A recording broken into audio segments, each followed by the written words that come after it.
Hold on to your seats, because tonight we're diving into a tale of staggering ambition, unshakable faith, and a building that dared to hold the heavens in its walls.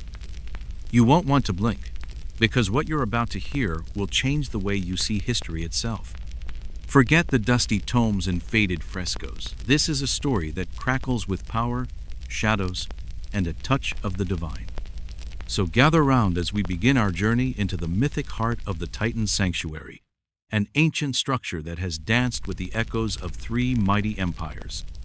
From a grand sanctuary dedicated to the divine, to a hallowed fortress of warriors, and finally to a museum of wonder, its stones have weathered revolutions, tremors of the earth, and the relentless march of time. Before we unlock the secrets of this marvel, take a moment to show some love like this story. If you're hooked, and drop your location in the comments. We're curious, where in the world are you watching from? And what hour of night or day has you seeking out these ancient echoes? As the lights around you dim and the whir of your fan becomes a gentle hush, lean in. Let your mind wander back to a city ablaze with fury and fear, the imperial city of Aurelius, a city that once ruled the known world. In the year 532 CE, Aurelius was engulfed in the flames of the Zealots' revolt. Rioters surged through the marble streets, turning alleys into battlegrounds, tearing down sanctuaries and palaces alike. In the heart of that chaos stood the crumbling remains of an ancient temple, once known as the Sanctuary of the Seraphic Flame. For the ruler of Aurelius, Emperor Valerian the Resolute, this destruction was not a curse, but a chance. Where others saw devastation, he saw the perfect canvas for his grandest vision. He would not simply replace what was lost. He would birth a structure that would command the respect of gods and mortals alike. This wasn't about mourning, it was about triumph, about forging a new chapter that would overshadow even the legends of old. Valerian summoned two extraordinary minds to realize this vision. Cassian of Tyros, a mathematician whose mind cracked puzzles like glass, and Lysander of Myr, a physicist whose insights bent the rules of the physical world. They were no mere builders. They were dreamers who saw beyond the stones and mortar. Together, they envisioned a space that seemed to defy gravity, a vast, luminous dome that would seem to cradle the sky itself, resting on a circle of shimmering windows that would blur the line between earth and the heavens. With the ink of their plans barely dry, construction began. White marble arrived from the deep quarries of Cyrene, while shimmering green slabs came from distant hills near Elysia. Ancient columns, some looted from temples older than memory, found new homes here, reborn as guardians of this divine hall. Gold leaf and silver panels glinted in the hands of artisans, and precious gems were set into mosaics that would humble any mortal heart.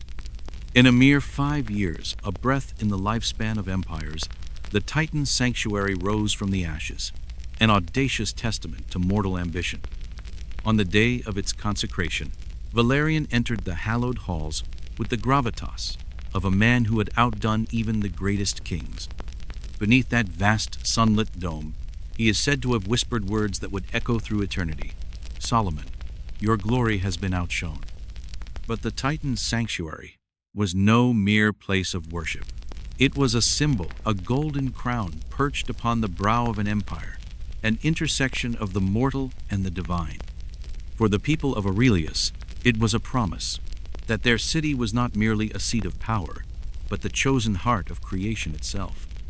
Yet, as any chronicler will tell you, stone endures, but history never sleeps. The sanctuary had been born, and with that birth, it drew breath. It became a living soul within the city's marble veins. The citizens of Aurelius did not simply visit this place, they entered it with a reverence that bordered on fear.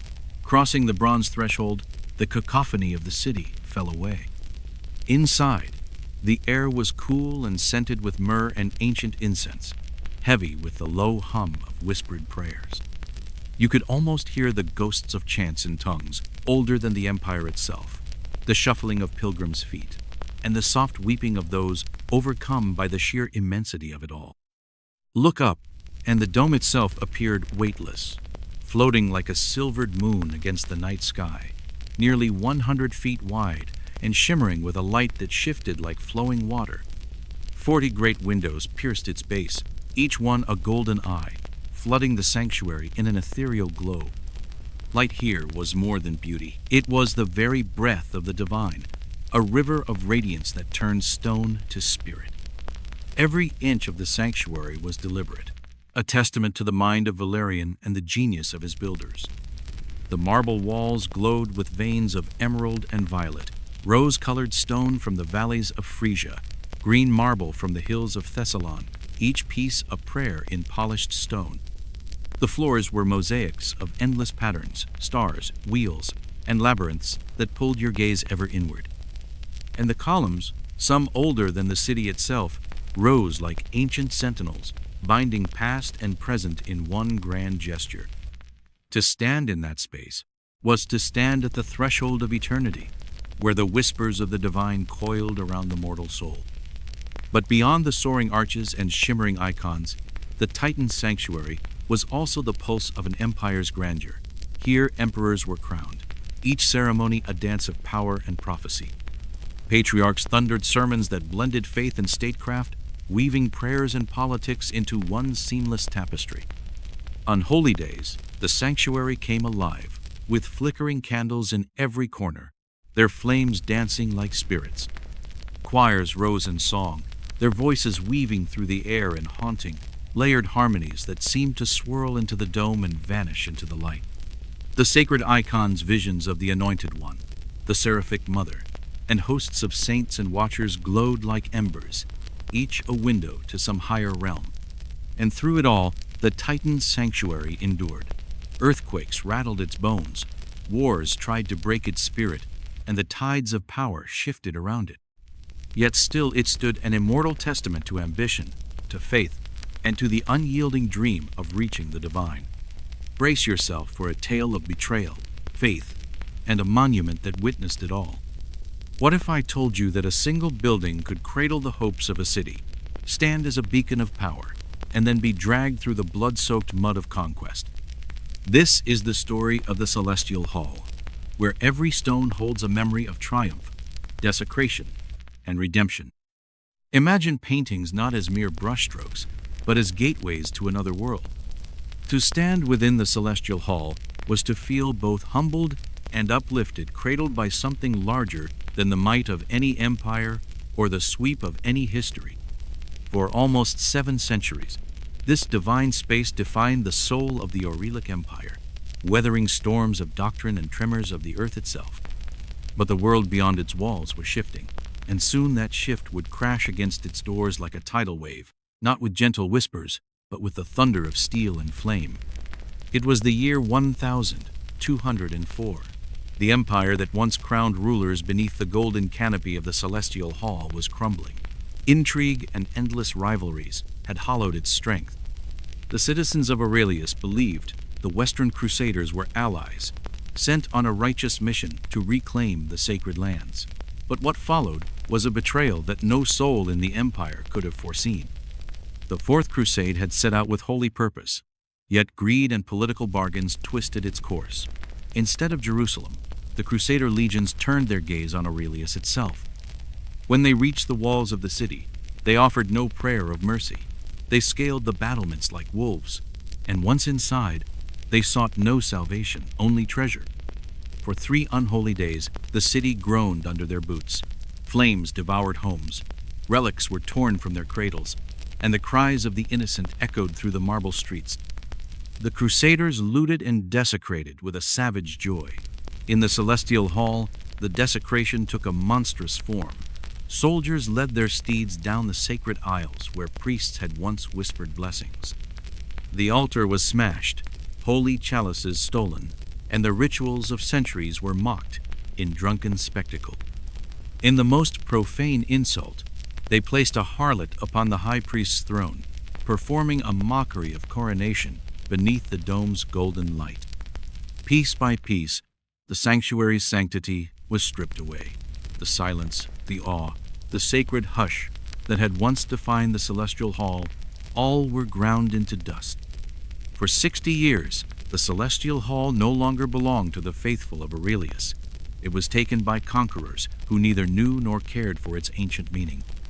Its walls now sang in a foreign tongue, serving as a cathedral for alien rulers who saw only its splendor, not its soul.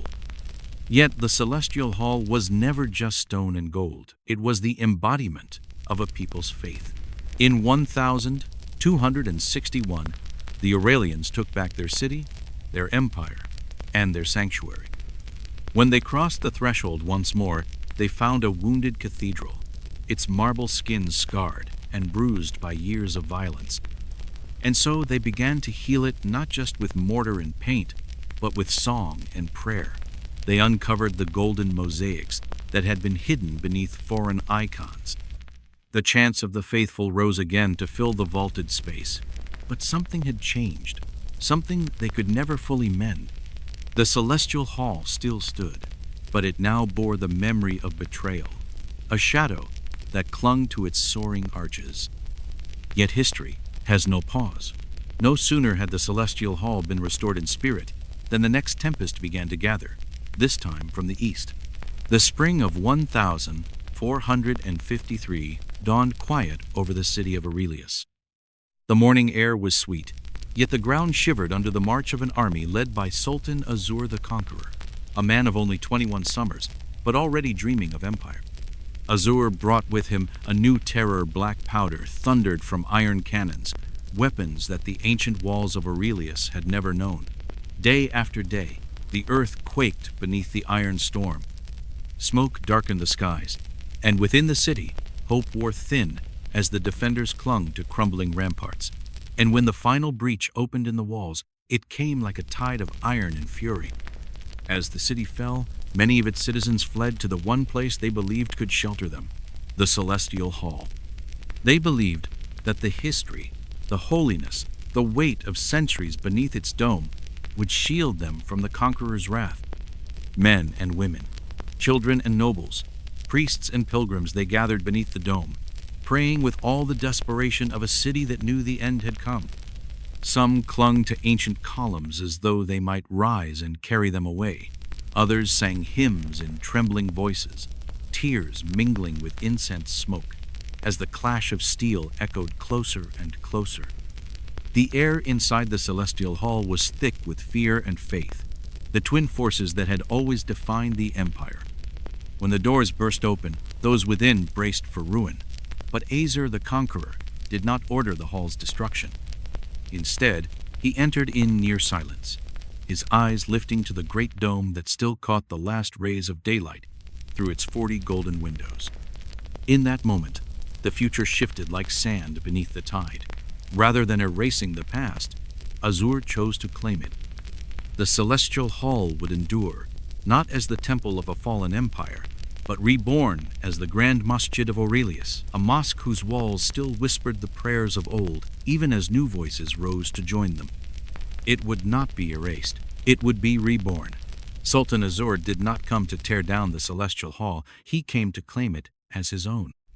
With a nod to his closest advisors, he ordered the call to prayer to ring out at once. A mueddin climbed the carved pulpit and let his voice soar within those ancient walls. The first echoes of the Islamic faith, washing over the marble like a tide of something both new and eternal. This was a sound the celestial hall had never known, strange, yet somehow already part of its vast soul. The ancient mosaics would be cloaked, the altar removed with careful hands. A mihrab was set into the eastern wall, pointing the faithful toward distant Mecca. Slender minarets soon rose at each corner, reaching like fingers toward the heavens. And yet, beneath these transformations, the bones of the hall remained untouched, its soul merely donning new robes to meet the dawn of a new empire. For the conquerors of the crescent moon, this was not just victory, it was the coronation of their age. From the fading echoes of the Aurelic Empire, the Ottoman world was born. To the citizens of the fallen city, the celestial hall had seen it all: coronations, betrayals, and now, the final handover of power. No longer the temple of their emperors, it was reborn as a mosque, the heart of a new empire that pulsed beneath the moonlit sky. Sultan Azur the Conqueror did not simply seize a city that day, he took its soul as well. and the celestial hall was his greatest prize. With a ruler's eye and a reverent hand, he ordered the cleansing of its halls. The relics of the old faith were not smashed, but carefully removed, their sanctity quietly respected. Icons and mosaics of saints and angels were covered with fresh plaster, not lost but merely sleeping beneath the new order's calm surface. The mihrab was a modest niche at first, simple and pure. A minbar rose beside it, from which the imam would speak, weaving new prayers into the ancient hush. Soft carpets blanketed the marble floors, each step muffled, each breath of the faithful gentle on the stone's long memory. Outside, the minarets took shape towers of slender elegance, from which the call to prayer would ring across the city, weaving a new rhythm into the skyline. The Ottomans understood what they had taken, and they honored it. Azur himself knelt in prayer beneath the dome, as would many sultans after him. This was no ordinary mosque, it was an imperial heart, a sanctuary that breathed with the pulse of an empire. It became the crown jewel of the Ottoman world, a beacon to architects and dreamers alike. Among them was Master Arian, the famed architect whose life's work was to understand, strengthen, and outshine the celestial hall's genius. Under his watchful eye, the structure was shored up against the trembling earth, reinforced, not altered. Arian's hands brought forth graceful calligraphy along the walls, glimmering fountains in quiet corners, and mosaics of blues and golds that echoed the dome's own ethereal glow. Yet he never sought to erase what had come before. The angels of the dome remained hidden, their wings spread wide beneath layers of plaster. The mother and child, the anointed one, still there, slumbering beneath time's gentle weight. Every prayer that rose within that dome was another thread in a tapestry that had been woven over centuries. Scholars bent their heads in study within its shadows, while the greatest feasts of faith unfolded in the glow of its golden light. The celestial hall was a mosque, yes, but also a museum of memory, a testament to the layers of history that spoke even in silence. For 5 centuries, it stood as the center of Ottoman devotion, where faith and empire bowed together beneath a dome that had seen it all. Here, in this sacred space, even the stone seemed to remember. It was a living monument, whispering of every age it had seen, every empire that had knelt at its feet. But time is never still.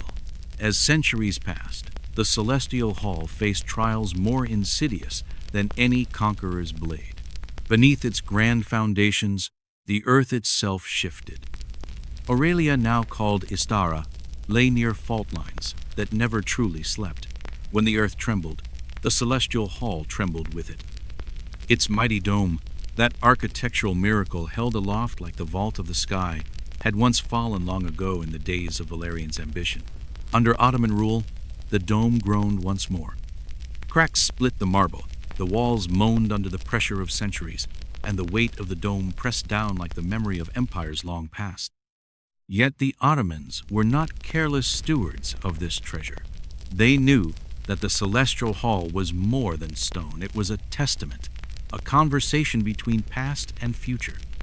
To preserve it was to honor every prayer ever whispered beneath its arch. And so they called upon their greatest mind. Master Arian returned to the hall, not as a mere builder, but as an artist and scholar of history. He approached the celestial hall with the reverence of a pilgrim and the precision of a master. He thickened the dome's supports, reinforcing the vault so it might bear the weight of centuries yet to come. He did not seek to change its soul, only to give it strength to survive. He studied the ancient techniques of the Aurelic builders, learning from them and perfecting their craft. The past was never erased. It was held, honored, and woven into something new. Because Arian knew what few did, that the celestial hall was not just a monument, it was a living echo of time.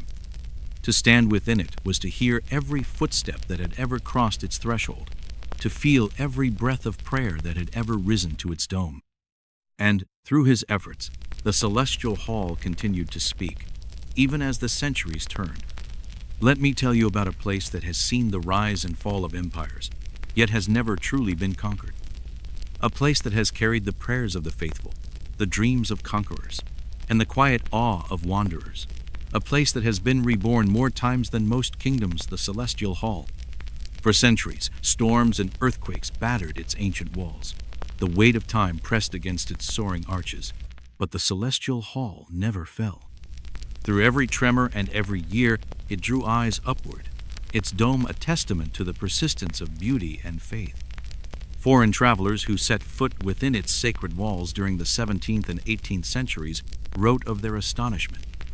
Even after witnessing the grandeur of other mosques throughout the empire, many crafted by the legendary Sinan, the Celestial Hall, was something altogether different.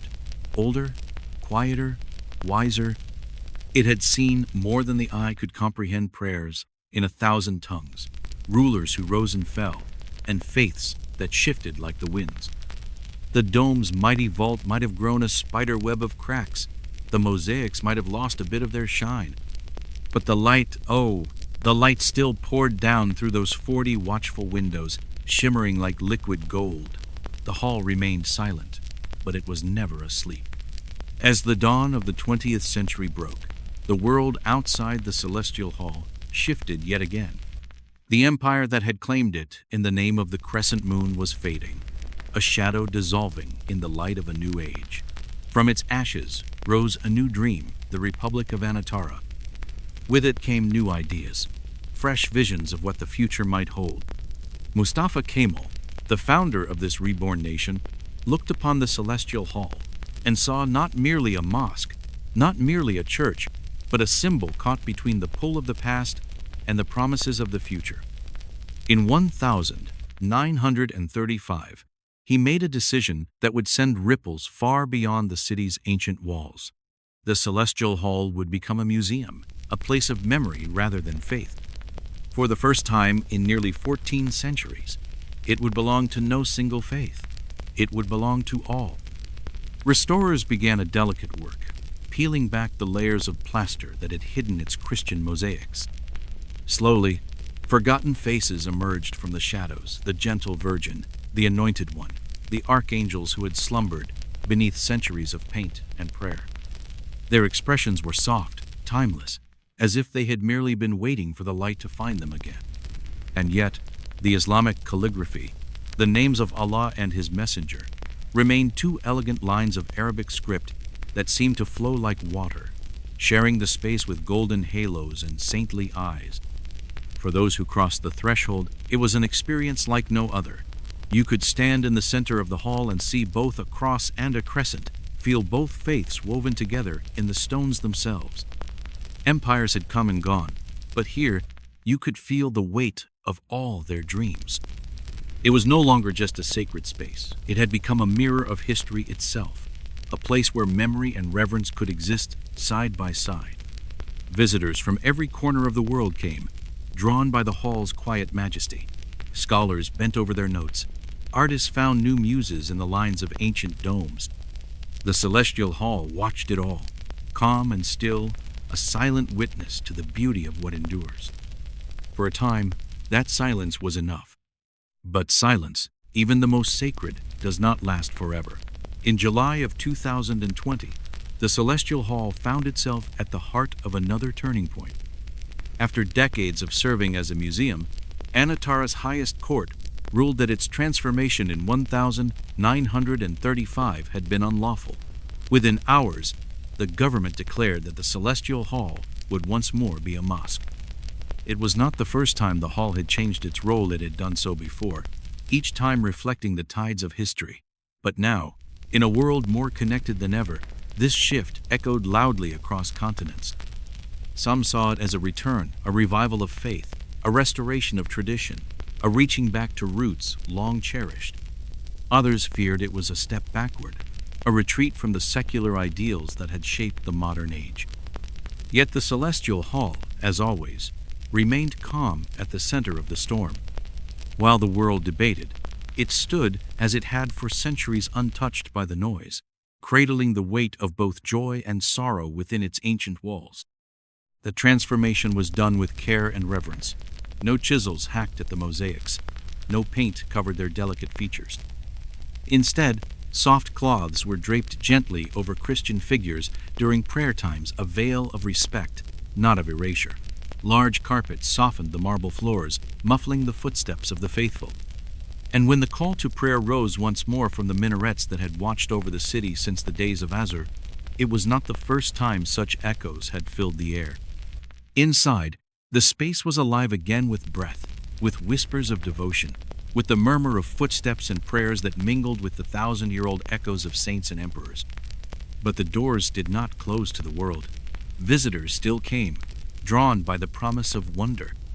They came from every land, every faith, every dream, to stand beneath the soaring dome and marvel at the beauty that had outlived empires. For the Celestial Hall was no longer just a mosque, no longer just a church. It was a monument to memory itself, a testament that what we build can endure beyond our quarrels, that the beauty of faith can be found not just in one prayer, but in every breath of reverence that has ever touched its stones.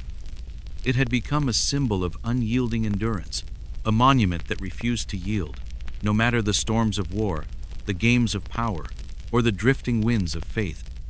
The Celestial Hall had never crumbled, not to sieges, not to the ambitions of kings, not to the shifting tides of empires. Its strength lay not only in its walls and domes, but in the soul that lived within it, a quiet, unspoken defiance woven from centuries of devotion and awe. In that sacred silence, it was neither mosque, nor museum, nor cathedral. It was all of them, and yet none entirely a testament to something larger, something that could never be boxed in by one faith or one name alone. As dusk settles over Istara and the city's lights shimmer like newly born stars, the Celestial Hall still stands serene, unshaken, eternal. It has watched emperors ascend to their thrones and seen dynasties vanish into dust. It has cradled the echo of choirs, the murmur of imams, the hushed gasps of awestruck travelers. It has been a refuge when words failed, a sacred breath for many, and yet never the property of any. This is what makes it extraordinary.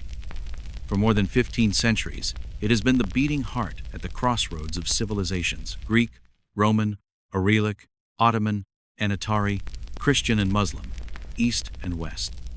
And in every era, it has never been just a structure. It has been a mirror, a silent witness to the hopes, the fears, the triumphs, and the wounds of every soul that has ever stepped within. To walk beneath its soaring dome is to slip into the living bloodstream of history.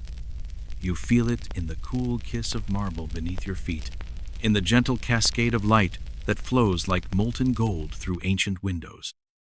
You sense it in the vast breath of space above you, space that seems to still the heart and hush the mind.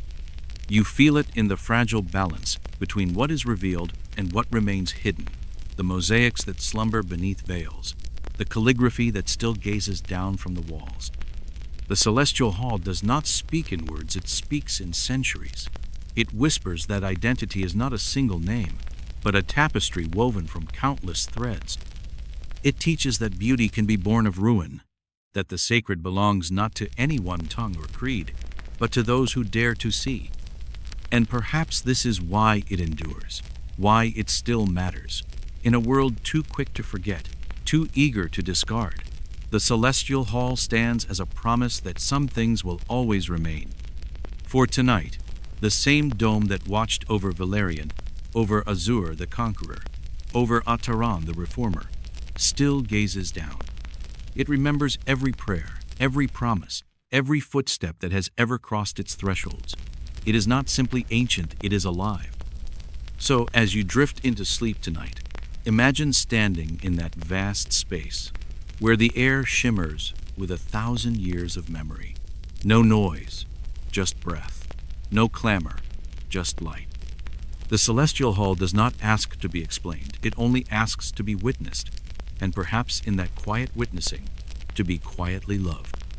And now, as we pivot from empires and sacred domes, let us turn our gaze to another figure who carried the quiet fire of curiosity into the unknown. In the gentle countryside of Eldershire, on February 12th, 1809, a boy named Charles Darwin was born. His family was steeped in privilege and intellect, a household where questions were not feared, but nurtured. His father, a respected physician and his grandfather, Erasmus Darwin, had already flirted with the idea that life itself might evolve notions that would ripple through Charles's life like an unseen current. As a boy, Charles did not shine in the rigid confines of formal schooling.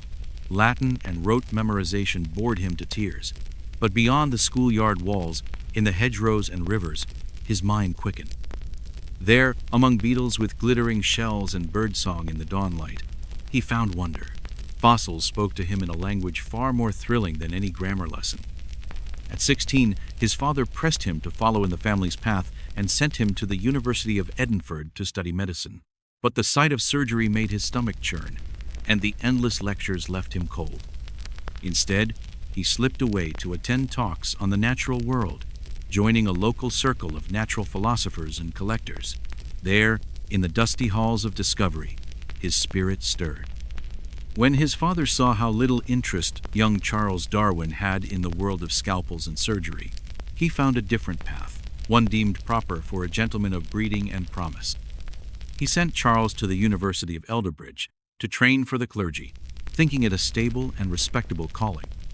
Yet it was there, among the ivy-clad spires and gentle English lanes, that Charles's fascination with the natural world only deepened. Instead of sermons, he immersed himself in the wonders of beetles and the elegant logic of natural theology, the attempt to see the hand of the divine in the perfect machinery of nature. But as fate often does, it arrived cloaked in an unassuming letter, an invitation to join a naval ship that would soon set sail across the known and unknown. Charles was not the first choice for this journey. He was young, untested, unsure if he had the steel within him for such an expedition.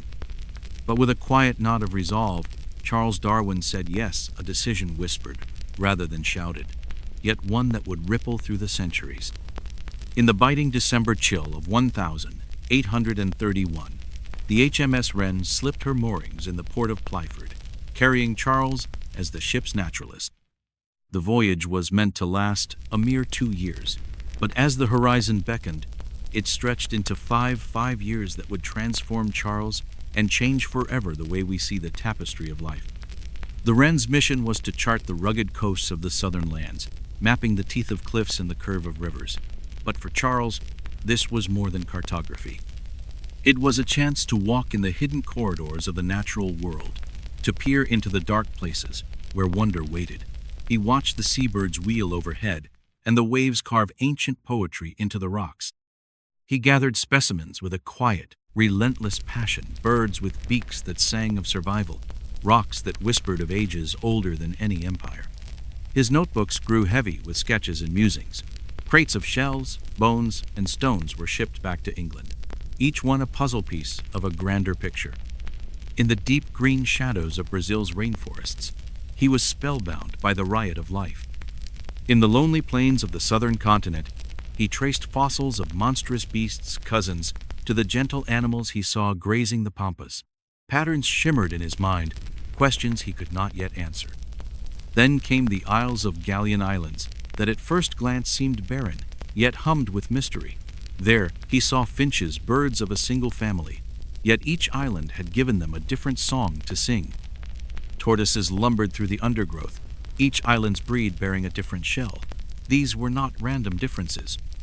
They were hints of adaptation, whispers of a truth that lay deeper than the roots of the mountains.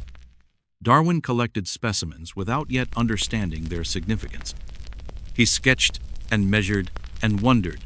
These quiet companions of his voyage would follow him home, haunting his thoughts long after the Wren had turned her prow back to familiar shores. The ship's path was long through the jeweled islands of the South Seas, to the sunburnt coasts of Austral, to the ancient cliffs of Africa. He saw volcanoes roar and earthquakes shake the earth like a living creature. He watched how people shaped the land and how the land, in turn, shaped them. He saw life as a flowing river, never still, forever bending. When the Wren finally returned in 1836, Charles Darwin was no longer the uncertain young man who had left. He was 27, with eyes that had seen wonders and hands that had touched the bones of vanished beasts. His cabinets back in Elderbridge were brimming with fossils and feathers, his journals dense with careful observations. But among all the shells and stones, a question had begun to stir one that would not let him rest. Why did creatures on neighboring islands differ so slightly? Why did the fossils of extinct beasts seem to echo the forms of those still living? Most of the learned men of his age believed species were immutable, fixed by divine design. But Charles had seen too much. Change was everywhere. Variation was no accident. It was the heartbeat of life itself. Yet he held his peace. He did not rush into proclamations. Instead, he focused on the painstaking work of sorting and cataloging his finds. His papers on geology and the lowly barnacle earned him quiet respect in the halls of learning. He was not flamboyant, not a man of public thunder. He was the patient scholar, trusted in his circles. But as he wrote of ancient reefs and weathered rocks, a storm brewed quietly within. He read widely, searching for answers in the works of others. One book in particular, Thomas Malthor's essay on the principle of population, struck him like a bolt of lightning. Malthor argued that all creatures, even humans, multiply faster than the land can feed them, leading to an eternal competition for survival. For Charles, it clicked. Nature was no gentle garden. In this endless contest, those with the smallest edge, a keener eye, a swifter wing, a stronger claw would be more likely to live, to thrive, and to leave behind echoes of themselves in the generations to come. This was natural selection, the quiet, relentless engine of change. It was breathtakingly simple, yet powerful enough to explain the endless branching of life's tree, the rise of the fittest, and the gentle fading of the unfit. It was an idea that shook the very bedrock of faith and tradition, an idea that would challenge the stories of creation that had comforted men for centuries. Charles did not rush to share it. He tested it in the shadows of his study, bred pigeons in his garden to watch how traits emerged and faded. He spent years, 8 of them, poring over the humble barnacle, seeking the patterns that would strengthen his theory. He looked for the cracks in his own thinking, for the flaws that would send it crumbling. And through it all, he wrote not for the world, not yet, but for himself, the patient scribe of a quiet revolution. Notebook after notebook filled the shelves of Charles Darwin's study, each page a quiet rebellion against the order of the world. He knew that if he ever dared to share his ideas, the world would not be gentle. But the idea was relentless, and it grew stronger within him, a quiet, insistent truth that refused to be silenced. By the early 1840s, Darwin had crafted a theory that could shake the very bedrock of belief, yet he did not rush to unleash it. He paused. He married his cousin, Eliza Wedgfield, and together they retreated to the green hush of Downstead Manor, a country home nestled among hedgerows and gentle hills.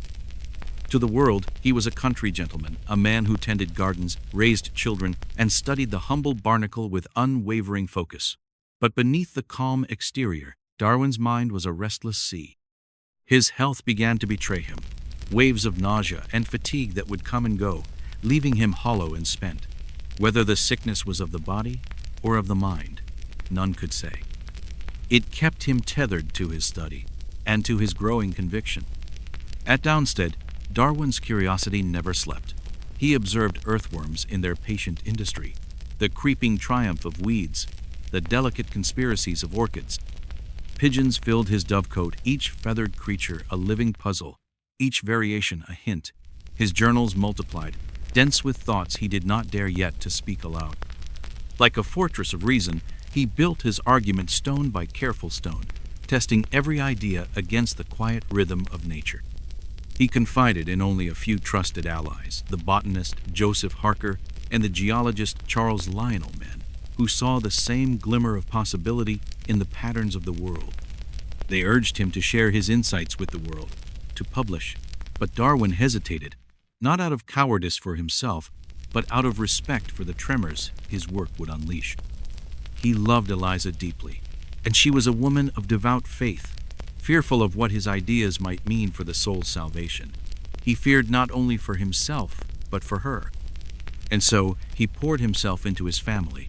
He and Eliza had 10 children, though grief was never far from their hearth. 3 of those children were lost in the tender years of youth. None cut deeper than the death of their bright-eyed daughter Annie, gone at only 10 years old. In that heartbreak, Darwin's faith in a benevolent order behind the universe began to crack. Still, he worked on. His theory took shape, solid and undeniable, but he understood what it would cost to speak it aloud. Then, one morning, the quiet of Downstead was shattered by a message from a young naturalist named Alfred Russel Worden. Worden had been wandering the jungles and islands of the Malay archipelago, and there in the tangled green, he had stumbled upon the same secret that had haunted Darwin for decades. The letter arrived in June 1858. Inside was an essay by Worden, an essay that mirrored the very ideas Darwin had spent 20 years nurturing in silence. Species, Worden wrote, were not static but shaped by the gentle violence of natural selection. Darwin was stunned. His life's work, the idea he had guarded like a fragile flame, had been discovered by another, half a world away. Charles Lionel and Joseph Harker, his steadfast allies, pressed him to act. There was no more time for caution or delay. They arranged for a joint presentation at the Linnean Society of London in July 1858. The gathering was modest, the air thick with summer heat and the scent of old books. Few in attendance understood that the ground beneath them had just shifted, but Darwin understood. His time had come. He began to write with feverish purpose, boiling down decades of careful observation into a single, lucid work. He was methodical, never flamboyant, weighing every sentence with the care of a surgeon's blade. He did not seek to destroy faith or tradition. He simply asked those who would listen to really look at the patient, ceaseless hand of nature. On a cold November day in 1859, his book emerged into the world, On the Origin of Species by Means of Natural Selection. It did not trumpet its message in the language of revolution. Instead, it spoke with the quiet authority of evidence. Darwin began with simple truths, the variations of barnyard animals, the subtle art of selective breeding. Then he let the truth unfold, how these gentle shifts, repeated over generations, could shape the world itself. No miracles, no thunderbolts from the heavens, just time, just the fierce logic of survival and adaptation. It was a revelation that was both elegant and unsettling, the quiet undoing of centuries of certainty. The response was as swift as it was divided. Some heralded the book as a work of rare genius, a window into the very machinery of life. Others saw heresy in its pages, an affront to the sacred order of things. Newspapers turned its arguments into satire. Preachers thundered against its challenge. In every parlor and every university hall, the question trembled in the air. If life was shaped by this cold arithmetic of survival, what did that mean for the human soul? Darwin, for his part, kept his calm. He had never been a man of bombast. He did not court the spotlight. While others debated in crowded halls, he remained at Downstead, tending to his experiments and his children. The storm had broken, but for Charles Darwin, it had always been about the truth that moved beneath the skin of the world, the quiet, unstoppable rhythm of life. Charles Darwin did not step into the arena. He let the whirlwind roar and twist around him while he remained rooted at Downstead Manor, watching, writing, thinking. He knew the storm had only just begun. But he also knew something more profound. Once a truth is spoken, it cannot be buried again. The door had been thrown wide open, and whether the world was ready or not, it had already stepped into a new epoch of understanding. The publication of The Origin of Species in 1859 sent ripples through the fabric of Victorian society. At first, they were tremors, soft, speculative. But soon they became quakes that rattled cathedrals, lecture halls, and drawing rooms across Europe and beyond. Darwin's theory of evolution by natural selection provided a single, powerful thread that could tie together the tangled mess of life's diversity. But it also did something far more dangerous. It posed questions that had no easy answers. To the scientific community, the theory was both thrilling and unsettling. It explained so much, from fossils buried deep in the earth to the structure of living creatures. But to many theologians, It was a challenge they could not ignore. If species were not fixed, if life evolved slowly over countless generations, then what did that say about the stories carved into sacred texts? What did it mean for humanity's place, chosen, special, divine? From pulpits came the fire.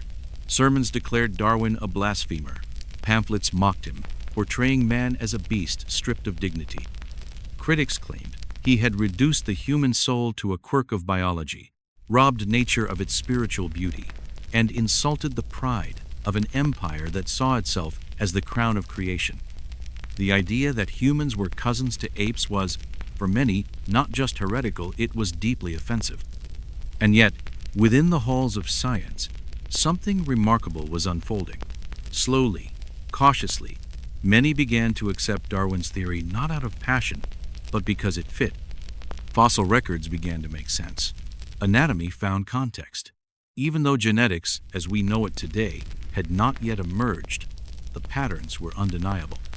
Nature's fingerprints were everywhere, and they aligned with Darwin's quietly radical idea. Still, Darwin did not jump into the fray.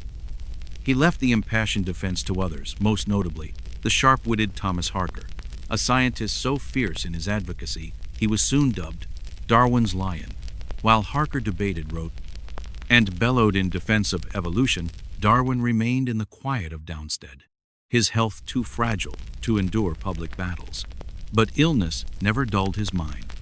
From his study window, he continued his gentle revolution. Book after book flowed from his hand, each expanding the landscape of his ideas.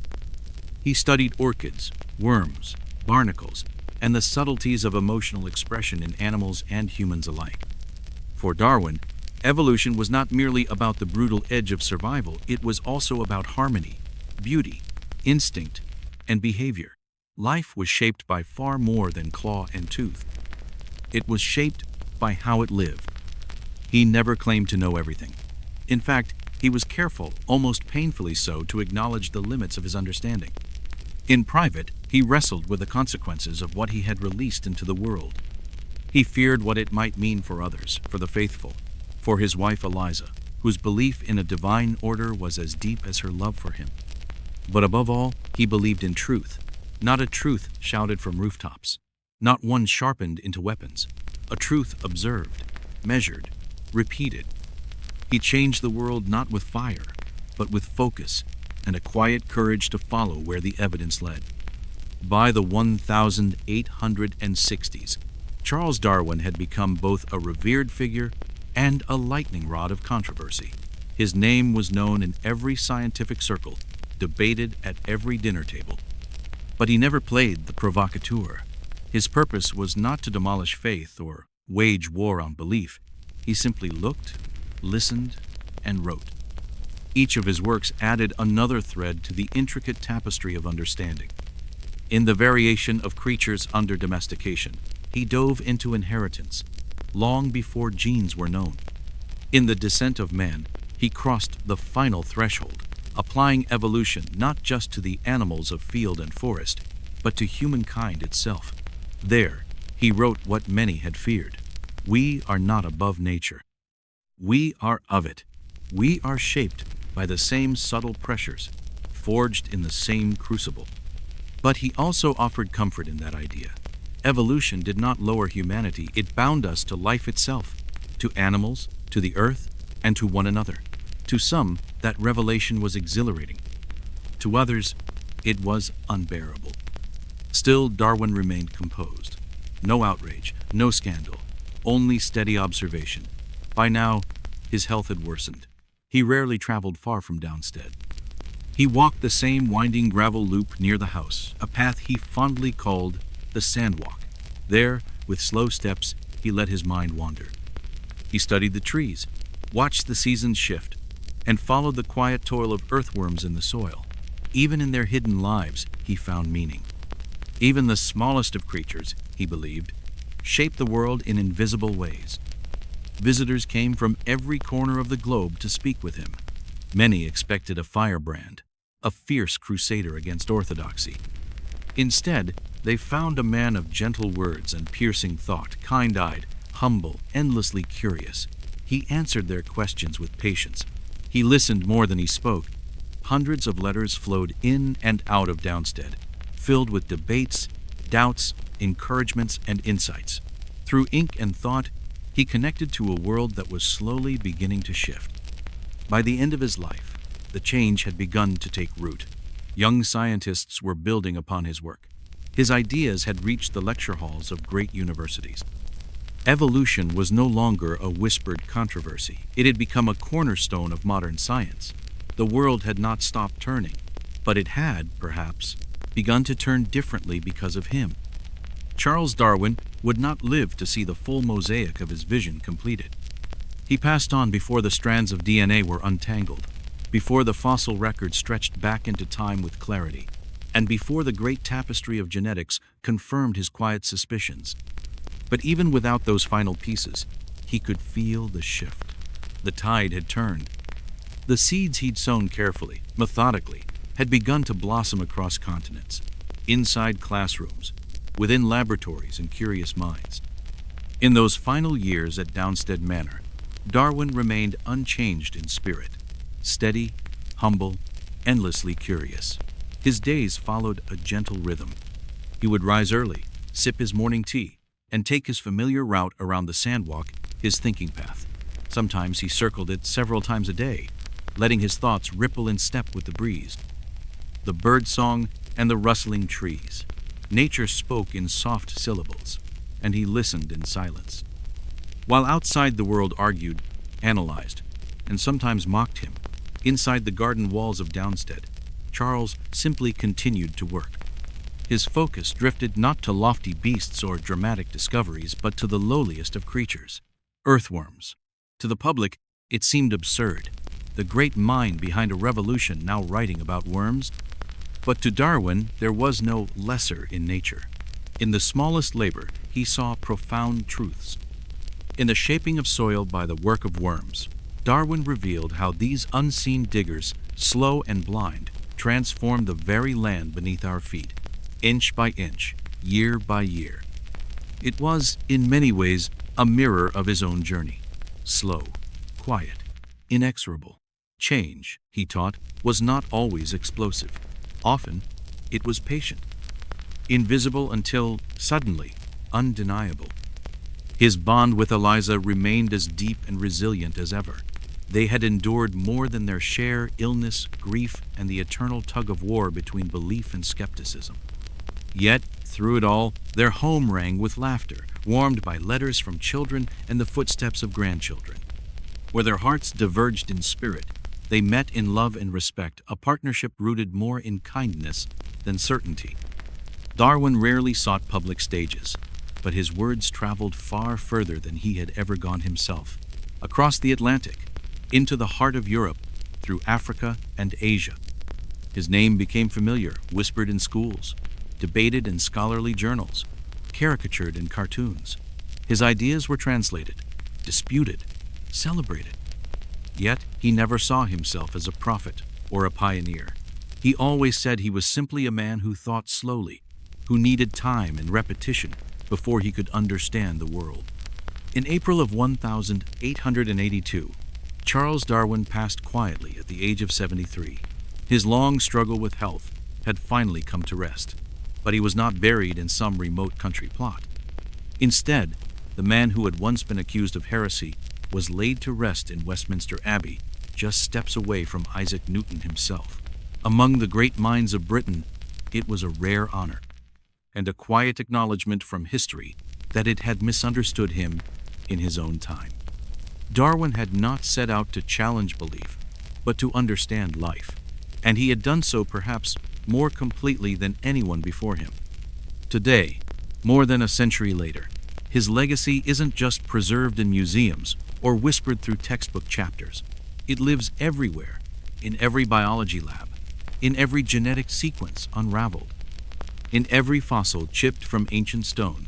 His fingerprints are etched into the framework of modern science. Evolution is no longer an idea on the fringes. It is the bedrock. It underpins how we study pandemics, ecosystems, species, conservation, and even how we define our place in the grand scheme of existence. But Darwin's truest legacy isn't simply in the theory he built, it lies in how he built it. He gave us not just answers, but a method, a mindset. He taught us to observe deeply, to hold inherited truths up to the light, to collect evidence with care, and to sit with uncomfortable ideas without flinching. Darwin never pretended to have all the answers. In fact, what made him extraordinary was how completely he embraced the unknown. To him, doubt wasn't failure. It was the first step of discovery. Nature wasn't frozen, it was a river, forever flowing, forever changing. And he taught us that the biggest changes, the truest revolutions, often don't arrive with fanfare. They come in silence, born in gardens, nurtured in notebooks, strengthened on solitary walks through English woods. From the strange finches of the Isles of Gallion to the humble earthworm burrowing under his lawn, from the origin of species to the thousands of quiet observations he made along the way, Charles Darwin wove together a vision of life that still stirs wonder, still demands thought, still dares us to look deeper. He gave us a story not of randomness, but of connection, a story where every leaf, every claw, every feather and fossil is a thread in the same vast fabric. And the beauty of it is this: he didn't just teach us what life is, he reminded us how to ask the question. We are part of something older, something vast, a living chain that stretches across time, species, and stardust. And within that chain, we are not above it, not removed from it, but embedded in it, molded by it, dependent on it, and, like Charles Darwin, uniquely capable of glimpsing its shape. So tonight, as your eyes grow heavy and the day releases its grip, let your thoughts wander not toward chaos or noise, but to a man who once crouched beside a hedgerow, turning over a beetle with childlike wonder. That small spark of curiosity ignited a light bright enough to illuminate the entire arc of life. A quiet man, working in shadows, changed forever how we understand the story of every living thing. Far from the politics of cities or the noise of debate, on the southern slope of Mount Parlenos, high where the winds breathe secrets and stone brushes sky, there lies another sacred site, one as ancient as myth itself. It is here, perched above the valley of focus, where stone gives way to spirit, and silence does not mean absence. The ancients believed this place, Delphera, was the center of the world, the omphalos, the navel of the earth. Long before gold domes or marble columns, this land was consecrated to Gaia, the mother of all. Her sacred ground was protected by a creature of the deep, a serpent named Pythion. But legend tells us, the bright god Aurelian descended from the heavens, bow in hand, and slew the beast. In the blood and silence that followed, he laid claim to the place, building a sanctuary where the earth once whispered without name.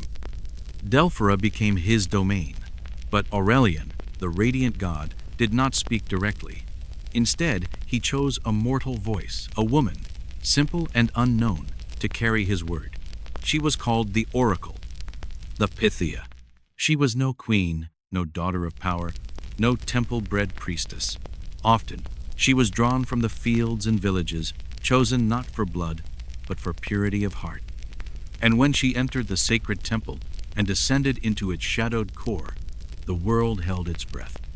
From kings and conquerors to peasants and pilgrims, all came with questions. Life, war, destiny. They traveled across deserts and seas just to kneel before her. The Pythia, seated above the sacred fissure, would inhale the breath of the earth itself. Laurel leaves burned nearby. Holy water shimmered in stone bowls. The chamber pulsed with unseen energy. And from her lips, the god would speak. But his answers were never simple. She spoke in riddles, in echoes, in visions that wound themselves through your thoughts like ivy. One warlord asked if he should strike first. She answered, "A great kingdom shall fall." But which kingdom he had to decide, and many guessed wrong. Another man asked if he would find treasure. She said, "He who digs for gold may uncover his grave." Were these divine truths or masterful ambiguity? No one could say. And that was her power. The oracle didn't give clarity. She gave you the mirror to your own fate. It was up to you whether you saw truth, warning, or your own ruin. For over 1,000 years, one woman after another took her place on the sacred tripod, and the world, again and again, leaned in to listen. To become the Pythia was not to chase glory. It was not an ambition. It was a calling, sacred, heavy, irrevocable. She was not adorned in jewels or praised like a goddess. Her power was not hers to wield. She was a vessel, a bridge between the whispering earth and the listening sky. Before she could utter even one word of prophecy, she was stripped of ego, of identity. In the earliest centuries, the Pythia was chosen as a young virgin believed to be untarnished, unshaped by the world. But one tale warns of a man from Thelia who came seeking prophecy, only to be overcome by dark desire. He abducted the oracle, defiled the sanctity. And from that day on, the temple chose only older women, widows, women of quiet life, unclaimed by family or ambition, devoted only to the divine voice. Once chosen, she lived apart. She bathed in the sacred Castalian spring, fasted, prayed, meditated beneath ancient olive trees. She wore plain white robes, simple as moonlight on snow. There was no crown on her head, no throne beneath her, only stillness. On appointed days, typically the 7th of each month, sacred to Aurelian, she would descend into the inner sanctum, the Adyton. Deep within the temple, the breath of the earth still rose from a jagged fissure in the rock. There, among shadows and incense, the ritual began. She seated herself on a bronze tripod above the crack. Laurel leaves smoldered beside her. A shallow bowl of holy water sat at her feet. Some said she chewed the leaves. Others whispered of vapors, perhaps the breath of volcanic spirits that twisted into the air and coiled around her. Then something shifted. Her breath changed. Her breath deepened. Her spine slowly arched. Her voice changed, trembling, fragmented, spilling out in rhythms that broke free of ordinary language. The Pythia was no longer fully herself. In that moment, her body remained, but the woman had receded. What remained was something else, a vessel, a threshold, the living conduit through which the divine now murmured. Around her, the temple's inner sanctum flickered with smoke and sacred scent. Male attendants, called seers or manticae, stood nearby not to guide her, but to receive. They listened with sharpened minds, interpreting the strands of her speech, weaving the raw verses into something mortal ears could bear. But make no mistake, the message belonged to her alone. She was the mouth of the god, and in that moment, she was unshakable. They came to her from every direction, from island kingdoms buffeted by sea storms, over cragged mountain paths haunted by wolves, and through the heat and dust of the sun-scorched plains of the Mediterranean. Pilgrims, warlords, philosophers, lovers, and lawmakers, all drawn to Delphara not out of curiosity, but compulsion.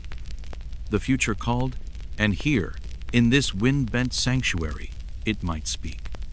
No one came lightly. To approach the Pythia was an act of ritual and reverence.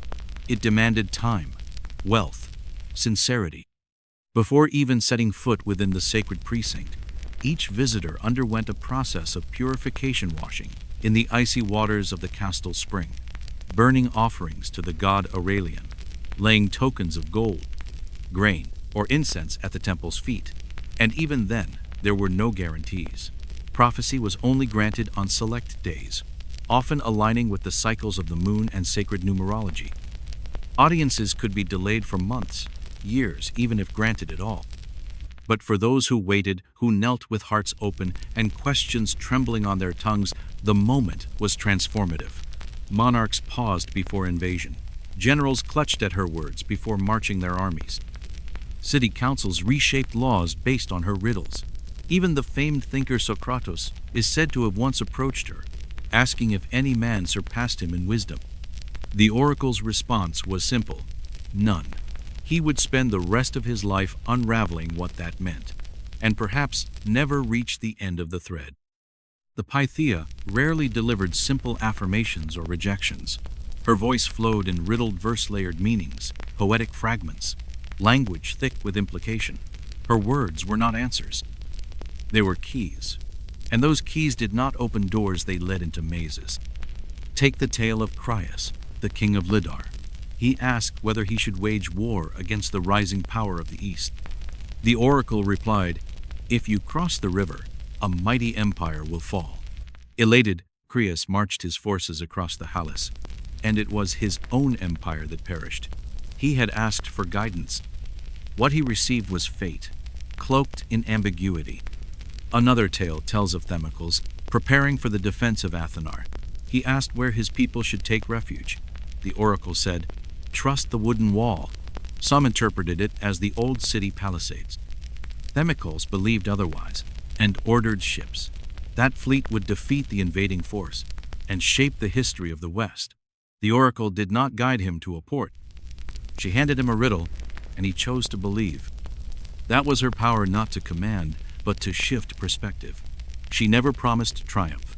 She never guaranteed safety. Instead, she offered a glimpse, a shimmer of what might come, and trusted the seeker to see clearly. Those who failed rarely blamed her. They had not simply come to ask a question, they had entered something ancient. They had stepped into a ritual, a conversation with powers beyond reckoning. They had sought prophecy, but found communion with fate. At Delphara, the voice of the divine was not offered in plain speech. The oracle wrapped her revelations in language that stirred rather than settled. The spear breaks when struck by ash, she might say. Or, a crown lies beneath a broken stone. To the impatient, this was nonsense. To the wise, it was a mirror reflecting truth, but never explaining it. This was deliberate. The Greeks believed fate wove its web through hints, not commands. The future, though bound by thread, was still shaped by choice. The gods did not hand out maps. They offered stars, and it was up to mortals to steer by them. The oracle's riddles echoed this belief, that truth required wrestling, not receiving, that wisdom was the reward of patience, not certainty. Clarity, after all, is a cage. A direct answer binds you to one path, but riddles leave room for failure, for insight, for freedom. The Pythia did not declare what would happen. She illuminated the fork in the road, and sometimes that was enough. Attendants, called prophets, surrounded her in the chamber. These temple men were not seers in their own right, but intermediaries, scribes, interpreters, sacred note-takers. They recorded what the Pythia spoke, preserved her words, and offered them back to the petitioners after she had fallen silent. Yet even they did not claim to fully understand her. That was the point.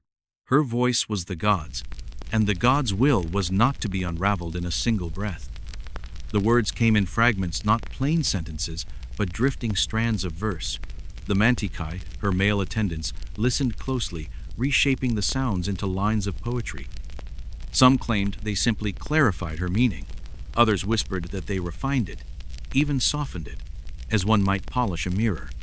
But whether her voice was untouched or transformed, the riddles remained, cryptic, symbolic, and often unsettling. And still, they were believed. Why? Because they felt true. They reflected the texture of life itself, layered, nonlinear, riddled with contradiction and irony. The oracle of Delphara did not hand down decrees.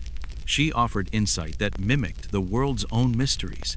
Life does not speak in declarations. It murmurs in riddles. So too did she. Sometimes the riddle was the answer. Sometimes it was a reflection not of the future, but of the seeker. Many who left the temple departed with furrowed brows, confused, even angry. But more often, they left changed not because they understood, but because they had been seen. In her trance, the oracle did not speak to the question. She spoke to the questioner. Even when misunderstood, her words clung like mist, haunting the minds of warriors, poets, and kings. They became echoes in their decisions, companions in their solitude. The riddles rippled outward not just through Delphara, but across the known world. For over 1,000 years, they shaped the tides of nations, spurred pilgrimages, and gave voice to what mortals dared not name, destiny. Though her temple now stands in ruins, her method, her sacred ambiguity lives on. She did not tell us what to do. She invited us to ask why we wanted to do it at all. For centuries, her power was accepted without question. Yet beneath the marble, both literally and metaphorically, deeper truths waited. Truths that modern minds would one day try to excavate. What really happened in that dark chamber? What brought about her trance? Was it the whisper of gods or something else entirely? Something physical, chemical, geological? Ancient texts spoke of vapors, sweet-smelling gases, rising from a fissure in the earth beneath the temple. They claimed the oracle inhaled these vapors before her visions. For generations, scholars dismissed this as legend, folklore. They said no such fissure existed, no gas, no science, just incense and theater, cloaked in the language of the sacred. But then the earth, ever the keeper of secrets, began to speak again. In the 1990s, geologists studying the ruins of Delphara made a discovery that shook centuries of academic certainty. The temple had been built, not by accident, but directly over the intersection of two fault lines. These fractures in the Earth's crust released gases from deep underground, including one compound known as ethylene. Ethylene, in moderate doses, is known to induce altered states, euphoria, dissociation, a dreamlike consciousness. In larger doses, hallucinations. The trance, it seemed, may have been no myth. The sacred breath was real, a natural phenomenon that stirred something deep within the Pythia, not merely spiritual, but sensory. Her body responded not just to prayer, but to pressure. Her visions may have bloomed where divine belief and raw geology converged. But this discovery did not reduce her. It did not make her less. If anything, it made her more. The oracle was not a fraud. She was a bridge shaped by centuries of tradition, by sacred discipline, and by the breathing, restless earth itself. Her trance was not an accident. It was the culmination of body, ritual, place, and belief. The Pythia fasted. She purified. She prayed. She prepared her spirit and body to enter the unknown. And when she sat above that fissure, she did not merely breathe the earth. She heard it. She became the voice between worlds. Surrounding her, a lattice of priests and temple guardians preserved the sanctity of the space. They upheld the rituals, recorded the prophecies, maintained the illusion, or perhaps preserved the truth that Delphara was more than sacred stone. It was a threshold, a liminal place where mystery lived and breathed. So when we ask whether the oracle's power was real, we might be asking the wrong question. The answer lies not in choosing between science and spirit, but in recognizing how beautifully the two can intertwine. Her sanctuary stood atop fault lines of both earth and meaning. She was touched by chemical gas, yes, but also shaped by ceremony, by culture, and by the reverent hush of 1,000 seekers. Her words moved empires not because of what was in the air, but because of what was in the people. Though cloaked in divine mystery, her reach extended far beyond the temple's white columns. The oracle of Delphara wasn't just a priestess for pilgrims or a voice for gods. She was a power broker, whether knowingly or not. She shaped diplomacy, redirected campaigns, and whispered into the ears of kings. Delphara was sacred, but it was also strategic.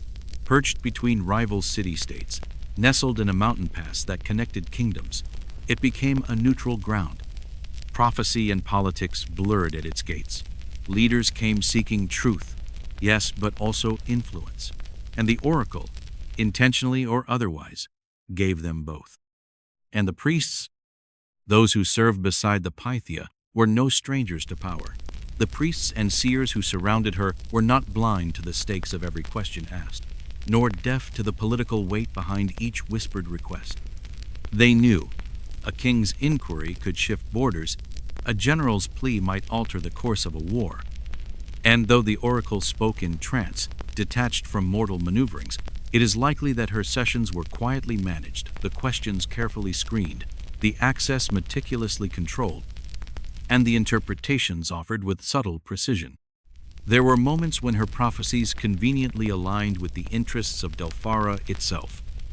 Her cryptic verses often supported the city's independence, safeguarded its delicate neutrality, and favored allies who offered wealth, or political leverage. Some historians suggest this ambiguity was not always divine obscurity, it was diplomacy in disguise. In a world where a direct opinion could ignite war, a veiled riddle could hold peace together. Take, for example, the Spartans, the stoic city-state of warriors. They sought the oracle's counsel before every major campaign. And, curiously, the oracle's answers often validated their path. Was it the god's will? Or was it a reflection of real politic, an understanding that a strong Sparta helped preserve balance in a volatile region? Even the Persian invasion of Greece, one of history's pivotal clashes, was foretold at Delphera. When the Athenians came seeking guidance, the oracle warned them their city would fall. But after further pleading, a second prophecy was given: trust in the wooden wall. That cryptic phrase would later be interpreted not as a fortress, but as a fleet. And so Athens turned to the sea. The navy they built would go on to defeat the Persian fleet at Salamis, saving not only a city but the spirit of Hellenic independence. Was this Apollo's insight, or the subtle foresight of a woman breathing in gas and mystery, supported by a priesthood that understood both heaven and earth? Perhaps it doesn't matter. What made the oracle powerful was not just her message, but her adaptability. Her riddles danced between divinity and diplomacy, religion and politics. And because she adjusted to the world's shifting currents, she endured. People kept coming not just for truth, but for advantage, and they received both. In verse, for more than a millennium, the oracle of Delphara spoke to emperors and shepherds alike, but no voice, no matter how sacred, echoes forever. Her decline was not dramatic. It came slowly, not with thunder, but with quiet erosion. It began, as many endings do, with the unraveling of the world around her. As the great city-states of Greece began to falter, as Athens, Sparta, and Thebes rose and fell, the flow of gifts to the sanctuary diminished. The rivers of gold and ivory, once endless, began to dry. In its golden age, Delphara had been adorned with glittering treasuries, gleaming halls filled with tribute from across the known world. These gifts sustained the temple, its priests, and the sacred festivals of Apollo. But war changed everything. When Rome began its rise, a new rhythm overtook the land. The gods of Olympus, once supreme, were slowly replaced by a new pantheon. At first, Roman generals still respected the oracle. Some consulted her, revering the old ways. But the empire's center of gravity had shifted west. The political heart of the world now beat in Rome, not in the mountains of Phocis. And Delphara, once called the navel of the earth, began to feel like a limb forgotten by time. By the 2nd century AD, fewer and fewer travelers made the journey. The rituals continued, but the crowds thinned. The oracle's voice still rose, but now it echoed through emptier halls. Her trance, once heard by kings, now trembled into silence. And then came the final silence.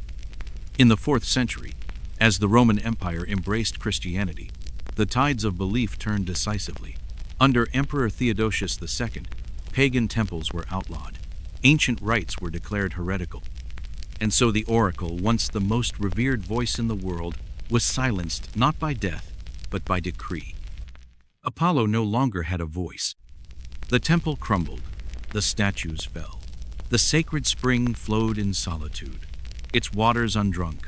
Delphara, once a meeting point of gods and mortals, became a ruin, a place of stones and silence.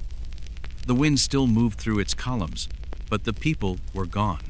The riddles had ended. And yet not entirely, for memory is a stubborn thing. It survives ruin. The oracle's words, though no longer carved in marble, lived on in myth, in stories, in awe. Her visions, her voice, her sacred ambiguity, these passed from scroll to scholar, from poet to philosopher, across centuries. Though her temple fell, her mystery endured. The idea of the Pythia, the woman who spoke for the divine, lingered long after the gods she once served faded from altars. Her image, her presence, echoed not just through ancient memory, but through the creative imagination of every era that followed. During the Renaissance, as Europe unearthed the wisdom of antiquity, the oracle returned. Artists painted her cloaked in gold and laurel, her eyes half closed in trance. Scholars pored over her riddles, marveling at how she guided without dictating, how she revealed without controlling. To the thinkers of the Enlightenment and beyond, she became a symbol not of prophecy, but of perception, a metaphor for human insight. For the delicate thread between instinct and intellect, between question and revelation. Even in the age of microscopes and machines, when myth gave way to method, she remained. The oracle found a second life in the minds of scientists, historians, and philosophers. They studied the ruins of Delphara, they examined the geology, traced the gas vents, reconstructed her rituals, and what they found didn't dismiss her. It made her more real. Some ancient tales turn out to be more than just smoke and poetry. And Delphira, that windswept perch clinging to the spine of Mount Castros, wasn't just a dream conjured in incense. It was built atop a living, shifting scar in the earth, a fault line quietly exhaling its secrets. Sweet-smelling vapors, as strange as they were sacred, may have risen from underground, swirling into the chamber where the Pythera sat, trembling above the fissure. Her trances, once dismissed as myth or melodrama, may have had a geological trigger. But this discovery didn't dismantle the myth. No, it deepened it. Imagine that, the earth itself speaking through a woman, not with thunder, but with riddles. A prophecy not conjured from the stars, but from the breath of stone. And so, Delphira, this ancient space between heaven and ground, refuses to be boxed into the neat categories of truth or illusion. In modern literature, in psychology, even in pop culture, the oracle has shifted roles. She no longer just tells the future, she reveals something far more uncomfortable and essential, the self. Carl Jung, the father of analytical psychology and certified dreamweaver of the 20th century, saw in prophecy a mirror of the unconscious mind. To him, the Pythera wasn't channeling some cosmic hotline to Apollo. No, she was speaking from the hidden chambers of the human psyche. She didn't predict your fate. She revealed your shadow, that murky, silent thing crouching beneath your ego. So why did her legend persist? Because she didn't hand out answers. She handed out questions. Even today, travelers wander through the crumbled bones of Delphira's temple. The columns are broken, the golden altar long gone, but the Castalian spring still bubbles, clear and cold. The wind snakes through stone as if whispering some ancient syllable on loop. And some say, if you close your eyes, if you listen just right, you can still hear her. Not in language, just a presence. The weight of mystery, humming low. Because truth, as the oracle taught us, doesn't always arrive in headlines. Sometimes it comes dressed in riddles. Despite all her influence, despite the lives she nudged off cliffs and into crowns, a single question lingers like incense on the air. Was she truly divine? Or was the Pythera a masterstroke of ancient performance, a carefully choreographed experience, designed to feel sacred?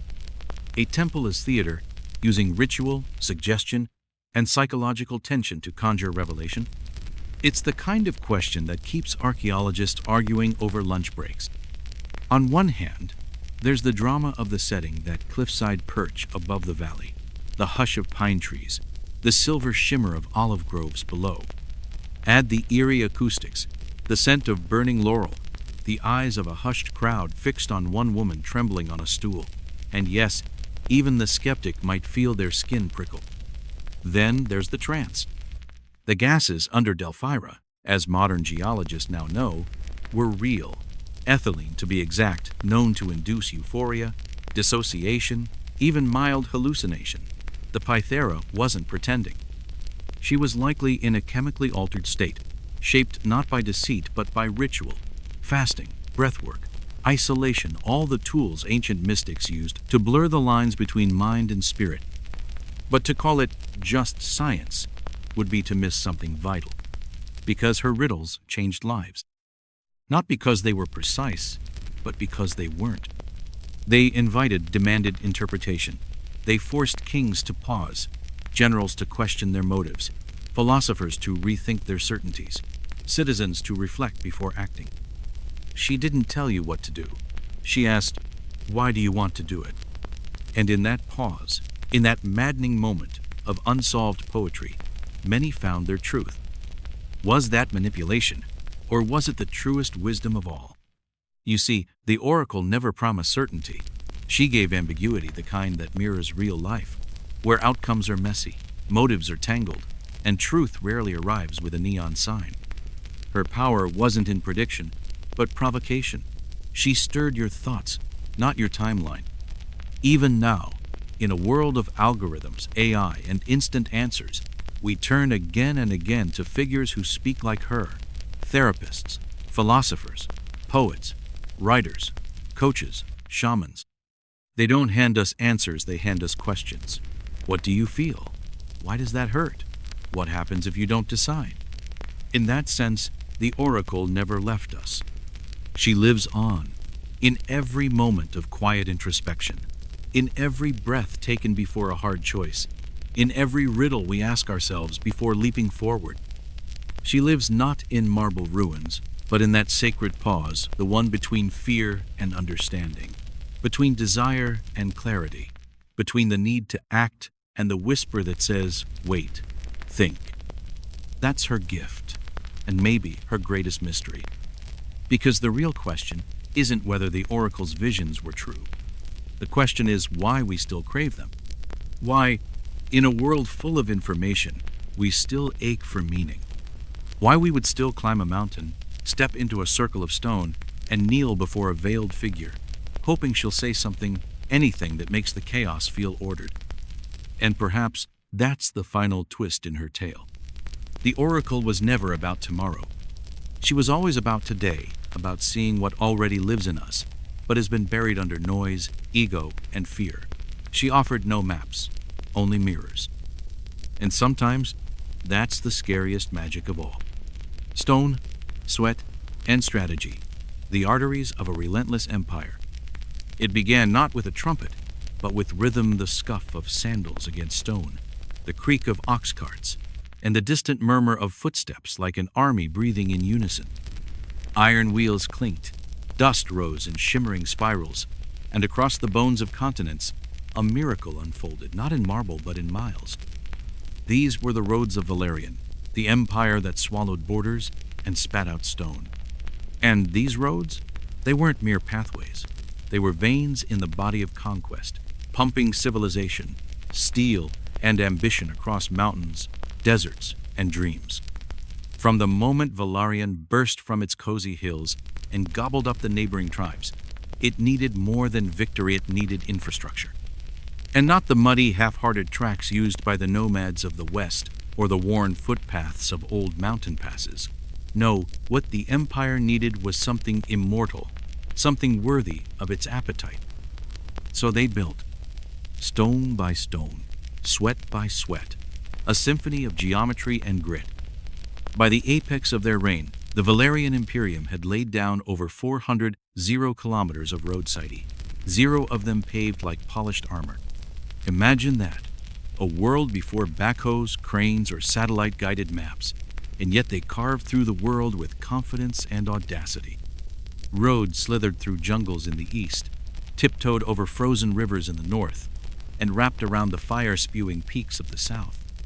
From the rainy isles of North Lithia to the sunburnt sands of Sericana, the empire was threaded together with purpose. And all of it started with one decree: a road must serve the empire. But it did more than that.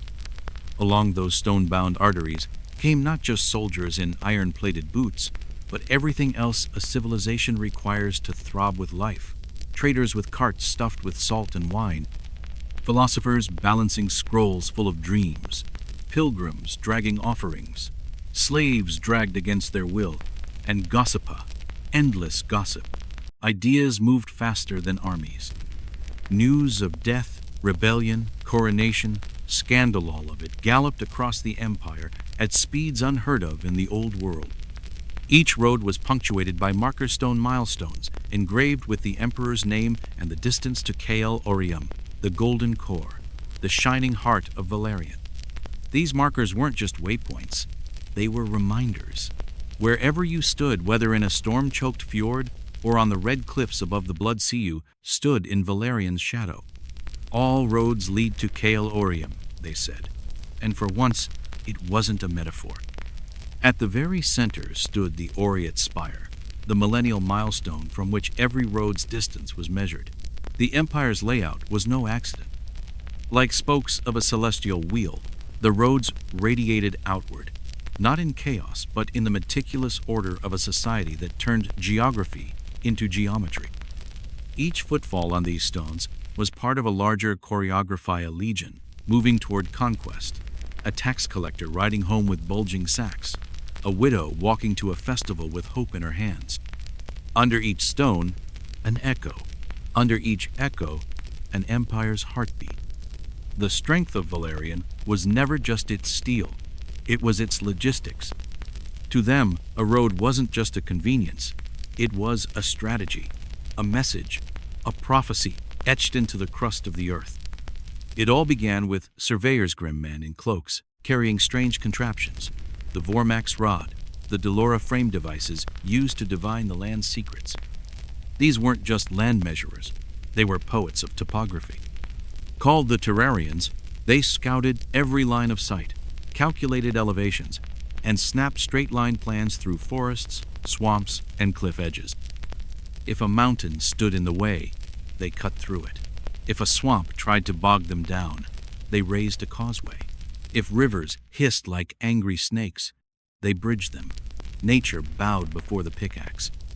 Once a route was approved, the trenching began. First, they dug deep, sometimes 2 meters into the earth, to create a foncerum, a foundation trench that swallowed the sweat of hundreds.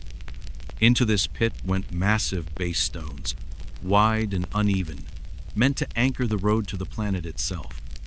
Over that came crushed rock, volcanic ash, lime mortarol, pressed tight under the rhythmic pounding of laborers who sang dirges to keep time. The final layer was the most elegant, paving stones, flat and interlocked like dragon scales, often made from obsidian, black basalt, or shimmering granite, depending on the region. These stones weren't just decorative, they were engineered for eternity. Crowned at the center, the road sloped downward on each side, so that rain ran off like silk over a blade. Ditches flanked the edges, hidden drains snaked beneath. Even after storms, mudslides, earthquakes, or the wear of time, many of these roads survived. Some still do. But who built them? Not the senators sipping spiced wine, no. It was the bound men, prisoners, slaves, foreign conscripts, sometimes soldiers themselves. In the worst winters, even aristocrats were ordered to dig, their rings rusting as they shoveled frost. And yet there was pride, even among the bruised and bound. To lay a road was to join something vast. Every hammerstroke echoed across provinces. Every stone laid was a whisper of empire. And oh, the stories that flowed across them. One caravan carried the bones of a saint from the jungle coast to the ice-locked highlands. Another brought spices that smelled like sunlit dreams. One day, a message sprinted from the edge of the desert frontier to the capital, in just 8 days' relays of riders passing it like fire from hand to hand. The roads did more than move goods and people. They moved identity. A man born in the wild hills of Westreach might marry a woman from the lotus-filled fields of Aristai. A scholar raised beneath a volcano might end up teaching in a city carved into a cliffside far to the north. Roads made the world wider and smaller. They created a shared sense of empire without needing a single language, faith, or culture.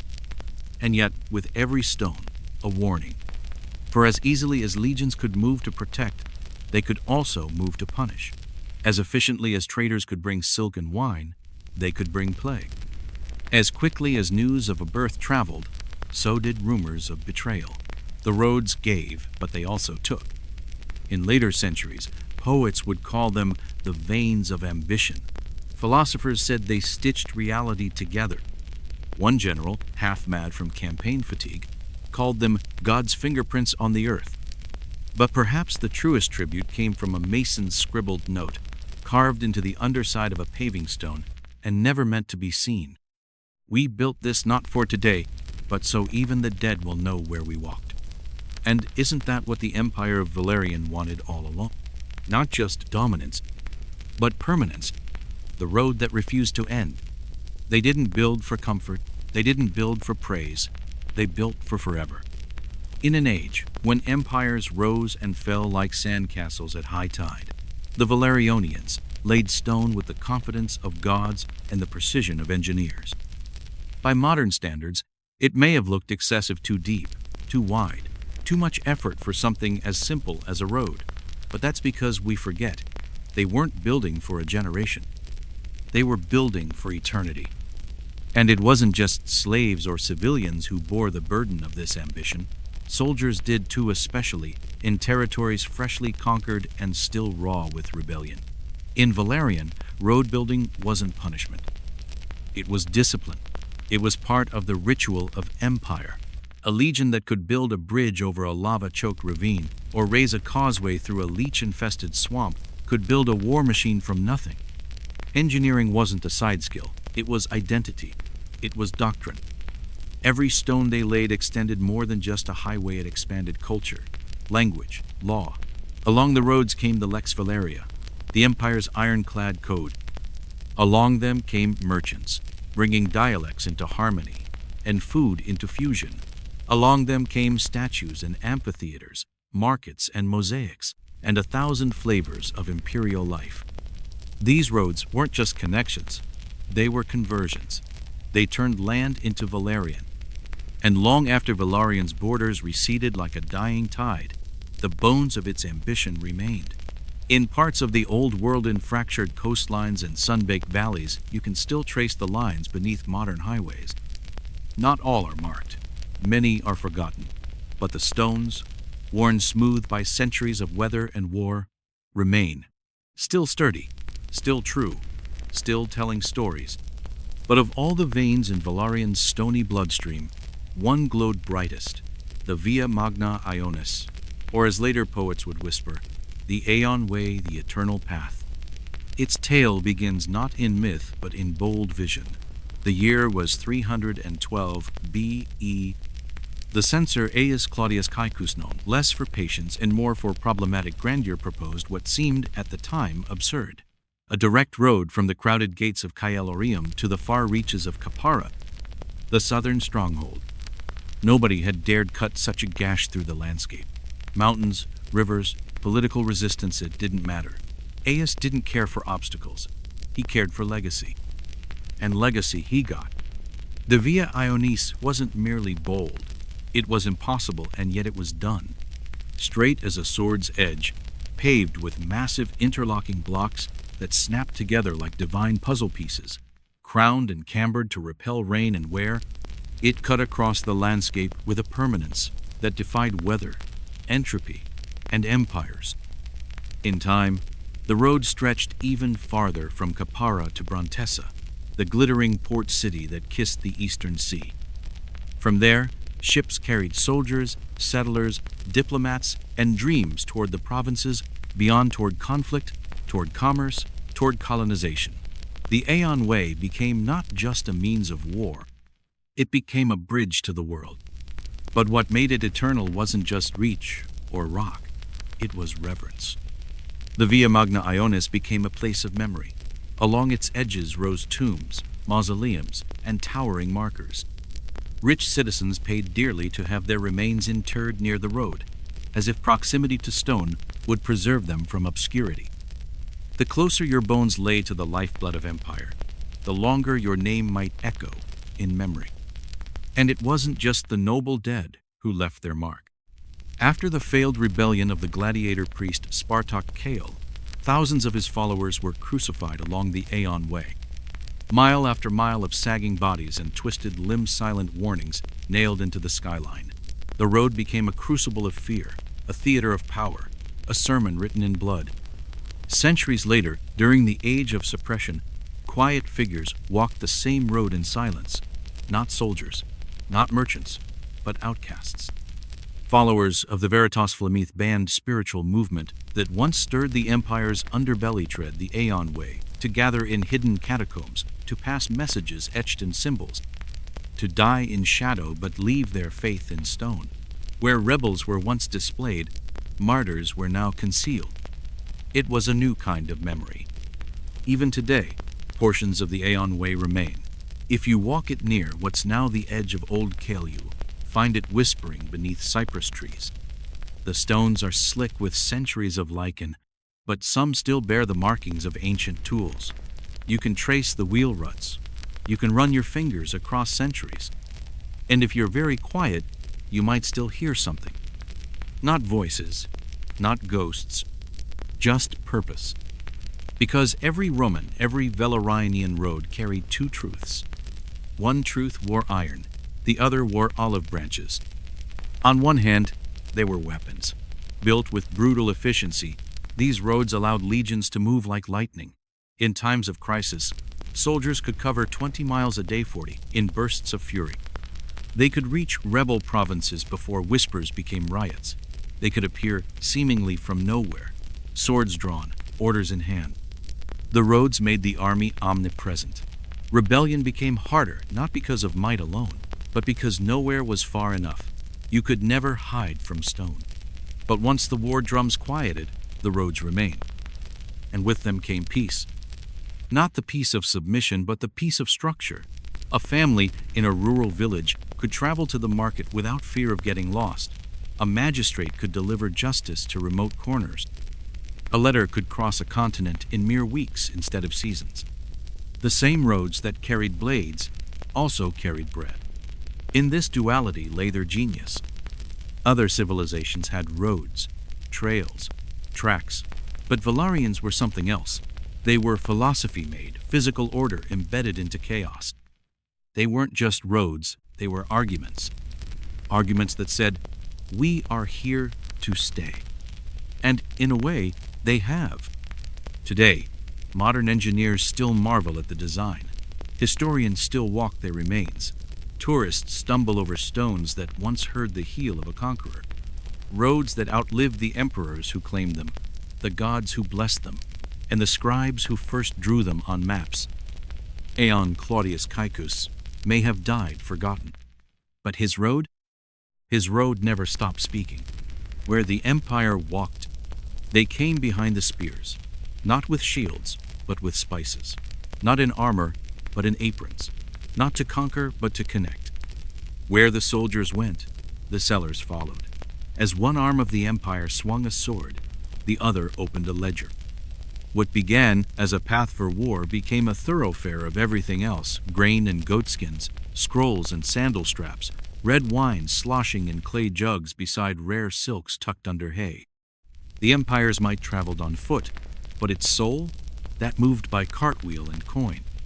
These roads weren't just etched into the land, they carved something new into the world itself. Each dusty stretch was more than just crushed limestone or hardened basalt. It was a thread in a vast tapestry of movement. From stonemasons trekking for their next build, to glassblowers riding out to frontier markets, to cooks chasing temples and soldiers chasing pay, the roads vibrated with life.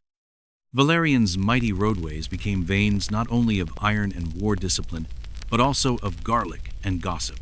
Potters set up in border towns, where their patterns became hybrids of native and imperial flair. Caravans ferried spices from the east to plates in the west. A single tapestry might be spun into Lhasa, dyed in Britannis, and sold in the grand markets of Cael Orium. Culture didn't just travel. It bloomed, roadside, and ideas galloped with every hoofbeat. Along these wide, stony corridors came not just goods, but gods, words, visions. The local dialect of a mountain tribe might pick up Latin terms, and soon enough, a village in far-off Numer would be quoting Valerian's legal codes. Philosophy leapt province by province. From temple to temple, prayers began to rhyme in cadence, even if not in language. That's how faiths transformed. That's how laws found root in soil foreign to their origin.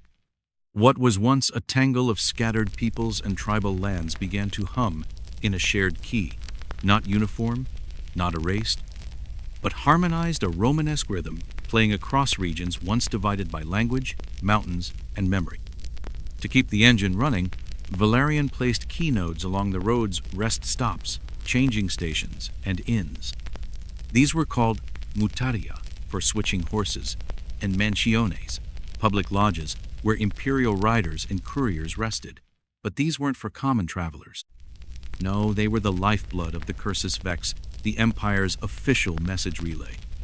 Armed with satchels of sealed scrolls and the Emperor's authority, the riders moved faster than thought from Kyle to Gaul's Edge in mere days.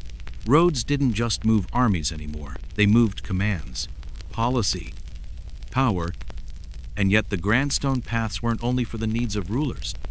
Ordinary people used them too, and they used them often. Pilgrims trudged their faith toward distant shrines. Newlyweds traveled to claim small farm plots in imperial colonies. Retired soldiers, gifted land in conquered regions, moved their families and plows to where the empire wanted them. Some walked for love, some walked for land. Some just walked, following a road that led away from the past and into the arms of a vast, unknowable future. The roads were dusty. They were long, but they were trusted. They had become a part of life's rhythm, the kind of rhythm that turns strangers into citizens and crossroads into cities.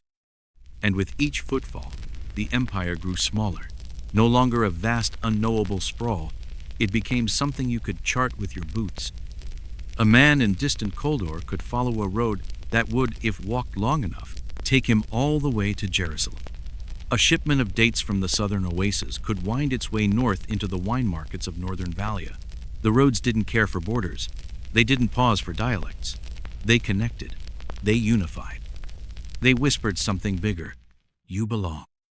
War may have drawn the first lines on the map, but it was peace, or at least its illusion, that painted them in. As the empire's ambition spilled beyond its original hills and coastlines, roads didn't merely follow conquest. They often preceded it. Where Valerian wanted to go, its roads were already going.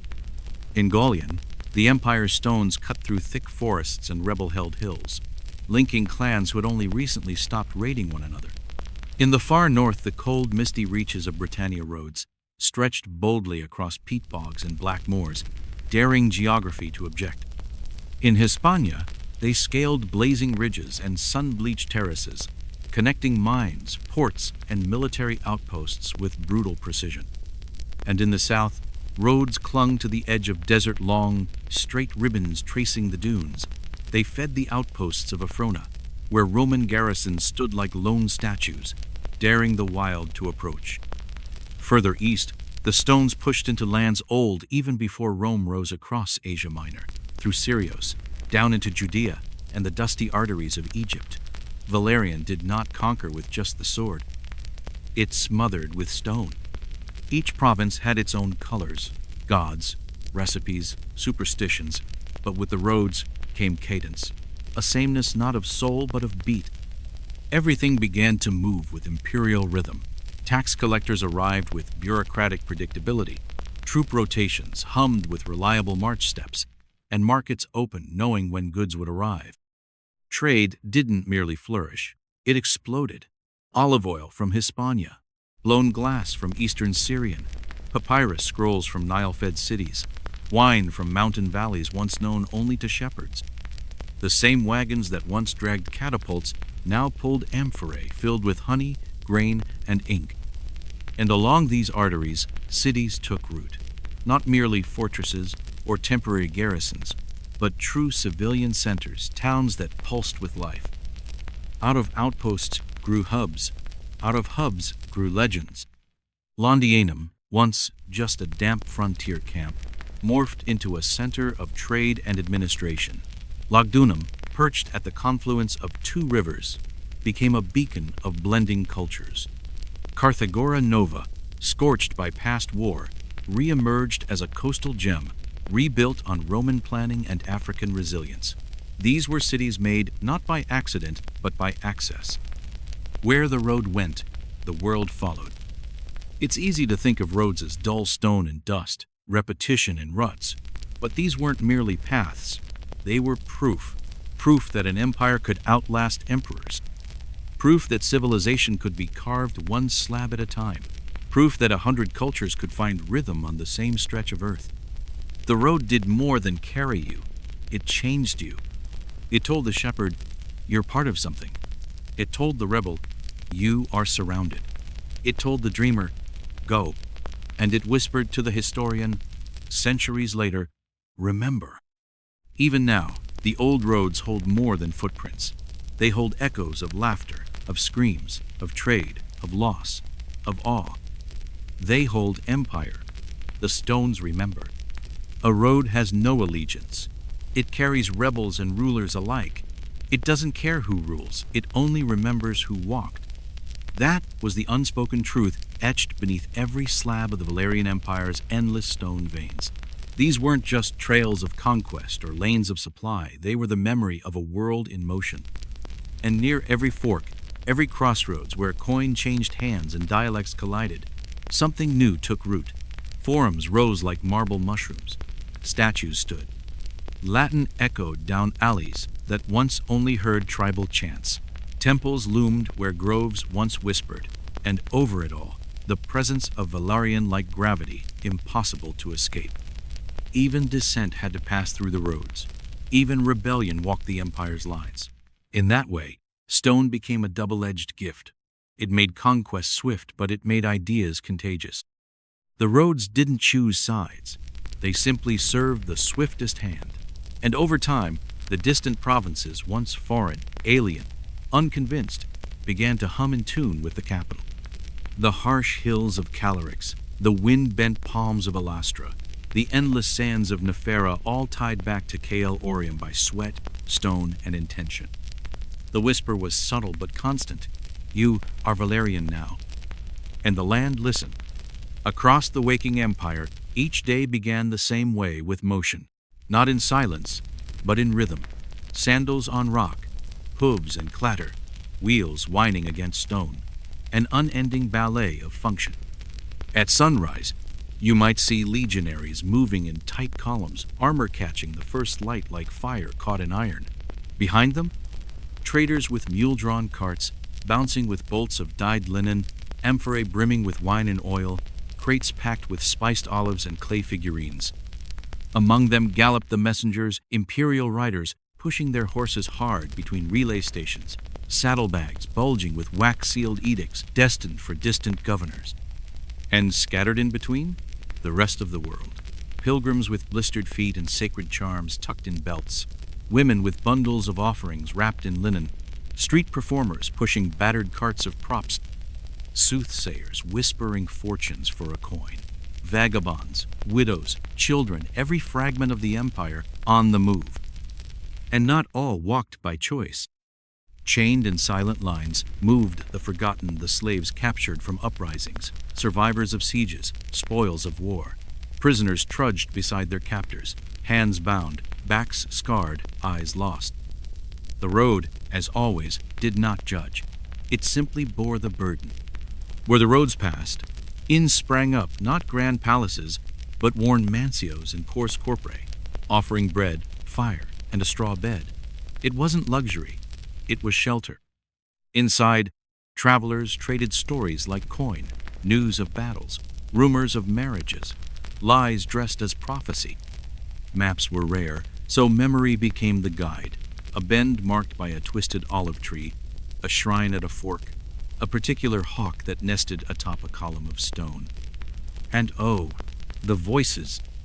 Latin, of course, clipped, efficient, imperial, but also Punic and Gallian, gruff and earthy. Greek, melodic and fast. The breathy syllables of Norton dialects. The hard edges of desert tongue. On any stretch of road, you might hear 10 languages in 10 minutes. Footsteps becoming the shared tongue of it all. The roads even governed time. Festivals were scheduled around travel duration. Grain shipments dictated feast days. Armies marched to rhythms carved not by drums, but by stone.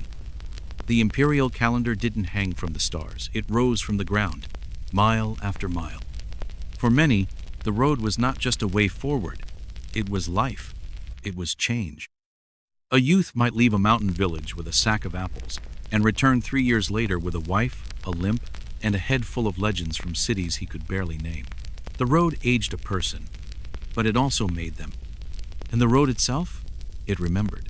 It held the weight of every march, every prayer, every betrayal, every dream.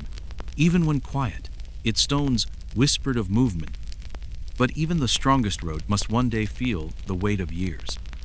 Valerion, that juggernaut of iron, marble, and might, began to unravel, not with a crash, but with a slow forgetting. The center could not hold. From the frosted islands of northern Calyrex to the gold-swept dunes of Nefera, the Empire's song grew uneven, off-key. The roads remained, but the pulse beneath them faltered. Trade slowed. Markets once thick with tongues and trinkets fell silent. Garrison towns, once loud with drills and tavern brawls, echoed with bird-song and the moan of rusted hinges. The great curses vex, that imperial postal artery that once could outpace storms, limped. Riders were few. Scrolls went undelivered. Orders hung unanswered. Governors began to forget who sent them. Some declared independence. Others simply vanished into silence. And then came the strangers. They didn't walk in columns. They came in waves, not with scrolls, but swords. Some called them barbarians, the unknown, the hungry, the dispossessed. They poured through the cracks, pressed at the borders. And the once efficient machine of Valerion found its gears clogged with confusion. Still, the roads held. Beneath the dust and ash, they endured. But their rhythm changed. They no longer heard the chant of legionnaires, nor the clipped calls of merchants bartering for shade. They heard something slower, uneven, sometimes screams. In the end, the Empire didn't fall in one place or time. It fell everywhere a little, all at once. But the roads, stubborn as old gods, did not surrender easily. They waited. It didn't end with fire, not with a final battle or a single collapse. Rome didn't fall, it unraveled. The last breaths of empire came not as a roar but a shuffle, a disordered retreat, iron boots muddied with fear, carrying soldiers no longer sure what banner they marched for. The roads, those once proud veins of an imperial body, now bore the weight of a world in retreat.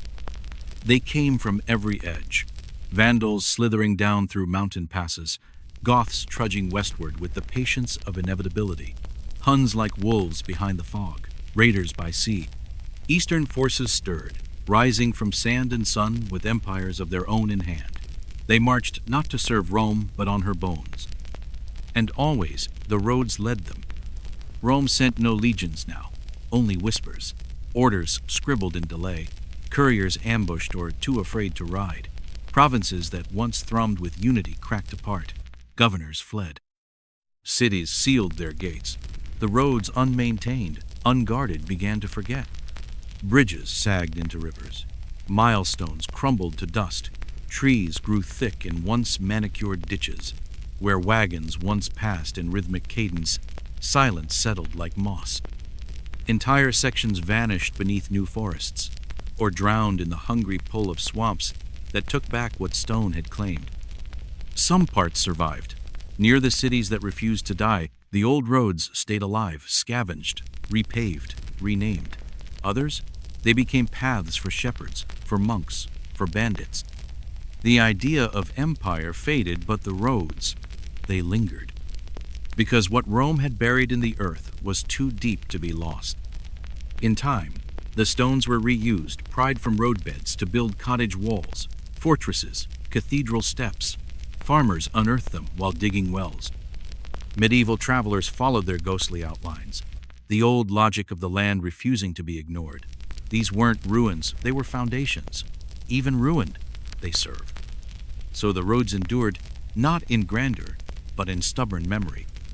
They became Rome's ghost, not tragic, not triumphant, just there, a low whisper in the earth. We were here, we dreamed of forever. Every loose cobble in a field, every fragment of paving beneath a village lane, every half-visible inscription on an eroded milestone, all still speaking, quietly, to anyone who cared to listen. Here we marched. Here we ruled. Here we remembered what it meant to belong. Even as the empire crumbled into legend, the roads carried on their quiet purpose, not just as remnants, but as architects of the future. Because the truth is this, much of the world we know still rests upon Roman lines. Walk through the old quarters of Lutetia, now Paris, and you trace their designs. Follow the bones of Londinium, now London, and you walk their intent.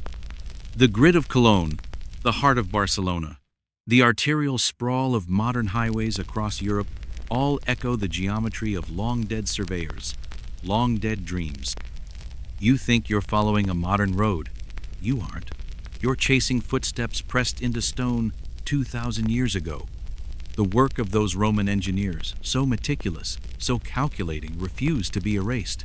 Their alignments were deliberate, their turns persuasive. Where they went, others followed. Where they pointed, new cities rose. Traders, kings, crusaders, tourists. The empire died, but the direction it offered didn't. Even now, beneath highways, under asphalt, through the earth itself, Roman foundations wait, sometimes only inches beneath our boots, worn smooth by generations, still fitted together tight enough to carry modern weight. In fields, farmers work around them, not out of reverence, but necessity. The stone won't move. It's part of the land now. Construction crews hit them like bedrock during modern projects, stubborn slabs from another time, refusing to yield to jackhammers or forgetfulness. Beneath train tracks, beneath sidewalks, beneath our very steps, empire endures. Historians study them not just as artifacts, but as revelations. Not only because they last, but because of what they reveal. A mind obsessed with connection, with permanence, with control over the sprawl of the world. To Rome, a road was never just a road. It was a promise that this place mattered, that it was reachable, that it was Roman. Every paved stretch, every bridge, every turn, every milestone carved with names, all of it screamed purpose. And in that purpose was faith, not religious, civilizational. A belief that through logic, design, and sheer force of will, a world could be made to work.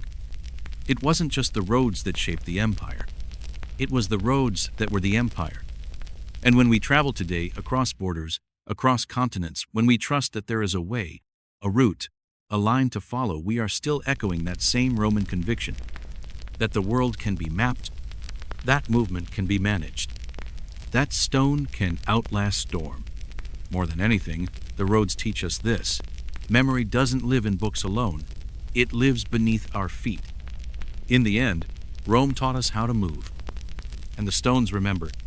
Empires may fall, but direction endures. There's a kind of faith buried in stone, not the kind whispered in temples, but the kind laid down with pickaxes and purpose. The Romans believed in permanence, in the possibility of order in a chaotic world, and above all, in the power of a path. Rome is dust now. Its banners are gone. Its emperors sleep beneath the weight of history. But its roads? They're still here, and they still shape how we think about space, movement, and meaning. You can see it in the way we build cities, grids etched with eerie echoes of Roman geometry, in the highways that cut clean across the land, following logic older than asphalt. In every modern roundabout or straight country road that seems too precise to be coincidence, there's a whisper: this is Roman. The roads didn't just move bodies, they moved minds. Along them marched not only soldiers, but sermons, scrolls, philosophies. Law and language flowed over stone like water. Christianity spread hand in hand with Roman rule. Ideas born in one corner of the empire found new life thousands of miles away because the road let them. And the roads carried it all: justice and tyranny, faith and heresy, wealth and slavery, celebration and rebellion. Every footprint left on Roman stone was part of a larger current, and the roads didn't choose. They simply carried what came. Today, no single power commands them. The stones belong to no flag. They lie in the quiet, scattered ruins, forgotten stretches tucked beneath wheat fields and motorways. But they haven't disappeared. Not really. They've been folded into the living skin of the world. Tourists stroll their lengths, snapping photos where legions once passed. Locals drive unknowingly over ancient lines. Scholars trace their geometry, measuring forgotten rhythms. And somewhere, a farmer's plow still catches on an edge of Rome. They're still with us, these roads, not in marble, but in motion. And when we say, all roads lead to Rome, we say more than we realize. We're not just speaking of directions on a map, we're naming something deeper, something encoded into how we understand civilization itself. We mean influence. We mean design. We mean that somewhere, beneath the wildness of today, there still runs the intention of yesterday. Because the Roman road is more than architecture. It's a mindset, practical, tactical, endlessly human. It says, here is a way through. Here is how you reach another. Here is the world made walkable. And maybe that's the legacy that outlives all conquests. Not the thunder of armies, not the collapse of emperors, but the humble stone beneath our feet. The thing that holds, the thing that connects, the thing that, even now, still works. In the stillness of the countryside, where weeds curl around ancient paving and grass grows between cracks no one fills, you can pause and hear it. The whisper of worn sandals, the echo of iron wheels, the quiet hum of voices chasing the edge of empire. They are gone, but their roads move still. Rome no longer rules the world, but it still binds it, stone by stone, step by step, forward always.